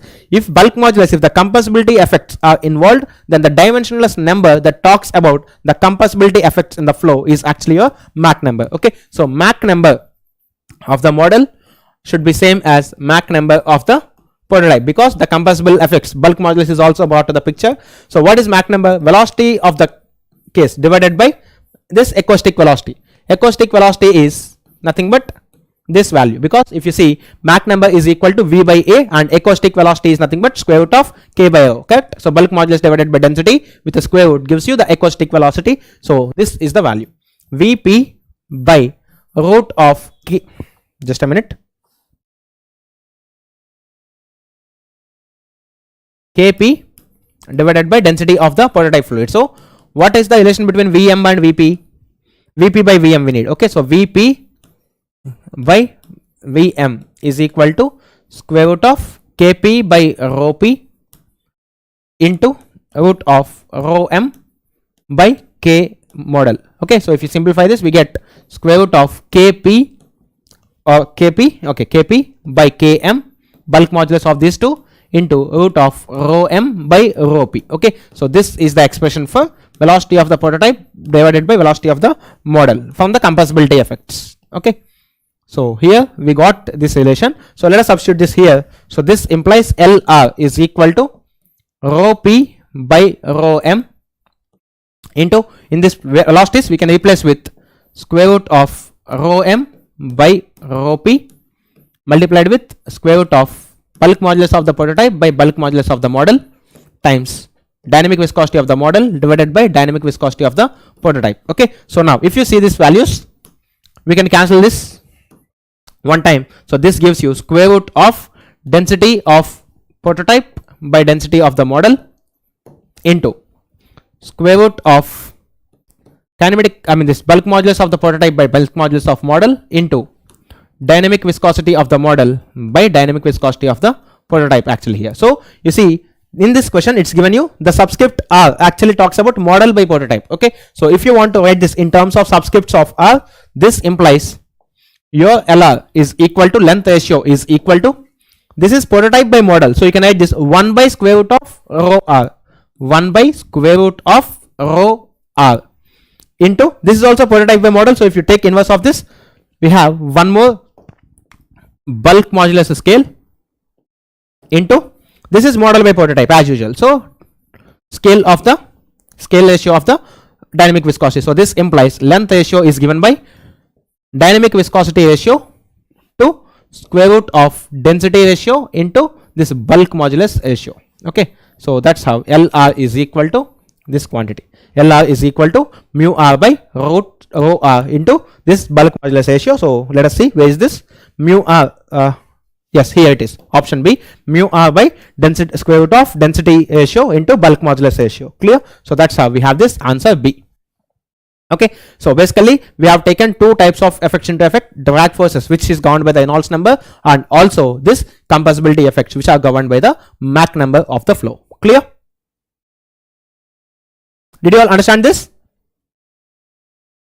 We have taken this Reynolds number equivalence. So from this Reynolds number equivalence, we need this Vp by Vm, which we found out from this Mach number criterion. Okay, so clear? B is the correct answer in this case. Okay, so let's go for the next question. MSQ. When tested in water at 20 degrees Celsius flowing at 2 meters per second and 8 centimeters in diameter sphere has measured a drag of 5 newtons. Choose the correct statement for a 1.5 meter diameter weather balloon moved in a sea level standard air under dynamically similar conditions. Choose the correct statements. Okay, for water at 20, density and dynamic viscosity values. Similarly for air, density and dynamic viscosity values. Simple. Okay,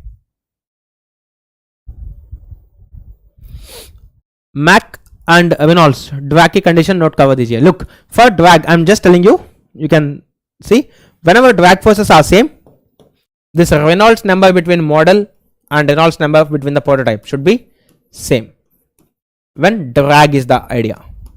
Okay, when compressibility comes into the picture, you should write Mach number of the model and Mach number of the prototype. This should be equal. Okay, similarly whenever this pressure forces comes into picture, you should take Euler's numbers. Okay, inertia forces and pressure forces, this balance. So depending on the physics that happens there, you should take about the dimensional similarity of some dimensionless numbers. Okay, which dimensional numbers you should make equal, that depends upon the problem actually. Clear? So if the concept is, if the problem is involving in drag, you should go for Reynolds number balance. If the problems is involving some free surface flows like boat, ship, all these things, you should go for Froude number balance. Okay, and if it comes about the compressibility effects, you should go for the Mach number balance. Clear? Now coming to this, they have given you some options. So basically the drag force, again they are talking about drag. So just now I told, whenever they are talking about the drag force, you should make sure Reynolds number of the prototype and Reynolds number of the model both should be same. Okay, so this implies velocity rho of the model, this length scale of the model by dynamic viscosity value of the model. So this should be equal to density of the prototype, velocity of the prototype, length of the prototype by dynamic viscosity of the prototype. So out of these quantities, density and dynamic viscosity values are given, lengths are given, velocity, did they give you velocity something? It is moving at 2 meters per second. So velocity of the model is also given. Okay, so let us see what is the velocity of the prototype. They are asking you velocity of the balloon in the air. Okay, so velocity of the prototype is actually how much in this condition? Velocity of the model times density of model by density of prototype, length of the model by length of the prototype, means length scale actually. Okay, into dynamic viscosity of the prototype by dynamic viscosity of the model. So these are the conditions that are available here. Okay, so velocity of the prototype is equal to velocity of the model. So what is the velocity of the model? The model is towed at 2 meters per second. Okay, so 2 into density of the model by density of the prototype fluid. So in model is tested in water, so density of the model fluid is 998, density of the prototype fluid, so the prototype is actually moving in air, so it is 1.2255. Next, length scale of the model, length of the model by length of the prototype, which means nothing but here the length scale, the geometry of the object is diameter, so diameter of the model by diameter of the prototype. So diameter of the model, this is 8 centimeters in diameter and the prototype is 1.5 meter diameter model. So 8 centimeters means 0.08. This is 1.5 meters model. Okay, then dynamic viscosity of the prototype fluid is air, 1.78 into 10 to the power minus 5, 1.78 into 10 to the power minus 5 divided by dynamic viscosity of the model. Dynamic viscosity of the model is 10 to the power minus 3. So you need to calculate this value and you will get the answer in meters per second. Let us check what is the correct value. So this is 10 to the power minus 2. Anyhow, let us check the remaining terms. Okay, so this can be written as 1.78 divided by 100. So 1.78 divided by 100, this value multiplied with 0.08 by 1.5, 0.08 by 1.5 multiplied with 998 into 2 by multiplied with 998 into 2 divided by 1.2255. So if you simplify, 1.5462 meters per second. So this is taking place at 1.5462 meters per second. So this is moving in range, velocity of the balloon in air ranges from 1.5 to 1.6. Yes, this value is in between that 1.5 to 1.6. So A is the correct answer. Then obviously this is wrong. B is the wrong answer.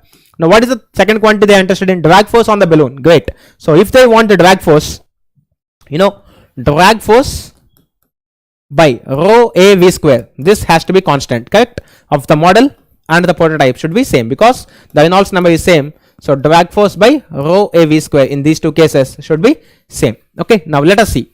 This implies drag force by dimensions, if you take rho L square V square of the model, should be same as drag force divided by rho L square V square of the prototype condition. Okay, now they are asking you drag force on the balloon. So balloon is actually the prototype of the model. So if you see this, drag force on the prototype is equal to drag force on the model into density of the prototype by density of the model into length of the prototype by length of the model whole square into velocity of the prototype by velocity of the model whole square.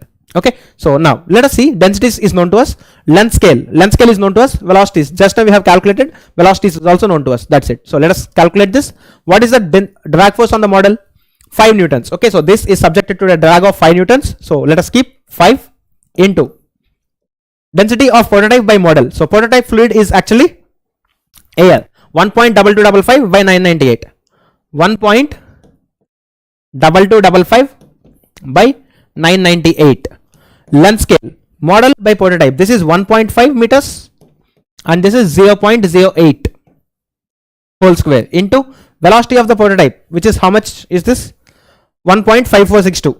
1.5462 by velocity of the model, it is moving at 5 meters per second, right? They have given you, this is towed at 2 meters per second, sorry, this is 2 meters per second.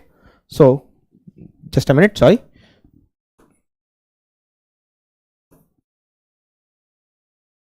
2 meters per second whole square. Okay, so if this is 2 meters per second whole square, why CD is same? Because Reynolds number is same between both the cases. Okay, so Reynolds number is just some constant divided, sorry, CD is just some constant divided by Reynolds number. If Reynolds number is same, then definitely this CD value has to be same in both the cases. Okay, clear? If Reynolds number is same, because CD is just a function of Reynolds number, so if Reynolds number is same, then definitely the CD values has to be same in both the cases. Okay, because both the objects are spheres. That's why for spherical objects you have the same function for the Reynolds number. Okay, now let us see here. If you see this calculation, let us quickly go for this calculation. 1.546, this value divided by 2 whole square into 1.5 by 0.08 into 1.5 by 0.08 square into 1.2255 divided by 998 into 5 so this value 1.290 newtons. This is in newtons. Okay, this is in SI units, so this is in newtons. So 1.290, let us check. 1.29 means 1.3, so this answer is correct. So obviously this is wrong. Okay, so C is correct, D is wrong. So A comma C are the correct answers in this case. Okay, so yeah, A comma C. Okay, clear? So you have this A comma C, basically these two are the correct statements in this case. Okay, so is this clear to all of you? So did you all understand how to apply this dimensional analysis? Okay, so we are left with last 2 lectures, one tomorrow on the very important potential flows. Okay, so try to attend tomorrow's class, because normally I'll explain you how to solve potential flow problems with the help of complex numbers. Okay, normally if you go for this what do you say, some Cartesian coordinates, you will have very lengthy expressions. So without using those lengthy expressions, how you can solve the potential flows using some complex functions, I will teach you in tomorrow's class. Okay, so don't miss tomorrow's class, it will be very helpful for you if you're at XC, and for civil it's already in the syllabus of civil engineering. Okay, so that's why attend tomorrow's session, and day after tomorrow, one final day, we will, it's like a revision class, so we'll solve all the problems from we'll solve problems from all these chapters. Okay, so we'll have that. I love your session, but thoda English. Yeah, definitely. I'll tell you one honest thing actually. Since of course, you know, it could be PW or any another in general. You will ask faculty, sir, Hindi mein bataiye, you know, teach in Hindi, all these things. Tell me one thing, honestly, if you get admission in IIT or IISc, I know no professor will teach you in Hindi. Okay, then honestly tell me, can you ask the professor, sir, English में कुछ में समझ में भी नहीं आया, हिंदी में पढ़ाइए? Can you ask this? Can you ask this to them? Tell me honestly, how many of you can ask a IIT professor or someone once you go to IIT, once you get admission in IIT, sir English में कुछ समझ में नहीं आया, so please teach in Hindi. Can you ask this? No, you cannot ask this. Okay, so my intention is, yes, first of all, to understand the subject. I duly expect, first of all, to understand the subject, you try to understand the subject in Hindi, it's okay, but try to make this a habit of writing in English and all. You see, gate paper will come in English finally. Okay, gate paper is not, you cannot see gate paper in Hindi. Okay, after this, if you go to foreign studies, no Hindi. Okay, English. After, if you go to IIT admission or IISc, people will teach you in English. Okay, you know one thing, they actually, if you go to IIT, they will teach you something like this. They will, hardly, if you take fluid mechanics in your detailed course, will take some around 100 to 120 hours. But in IIT, means I am from Madras, I have seen Madras, I have heard from many, Kharagpur, Kanpur, all this, I have friends.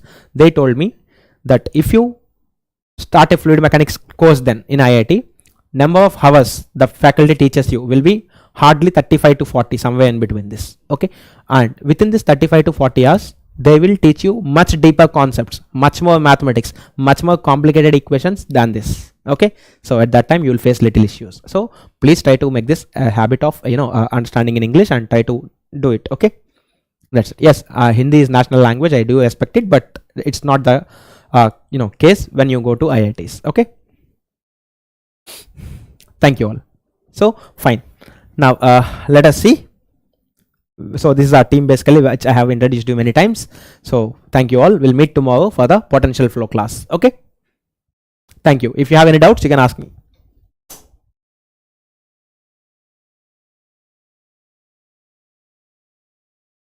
Okay, so if that's clear, then we'll end this session. Okay, so I hope you got some good questions on dimensional analysis, turbulent flows and all. So tomorrow we'll talk about the potential flows. Okay, thank you.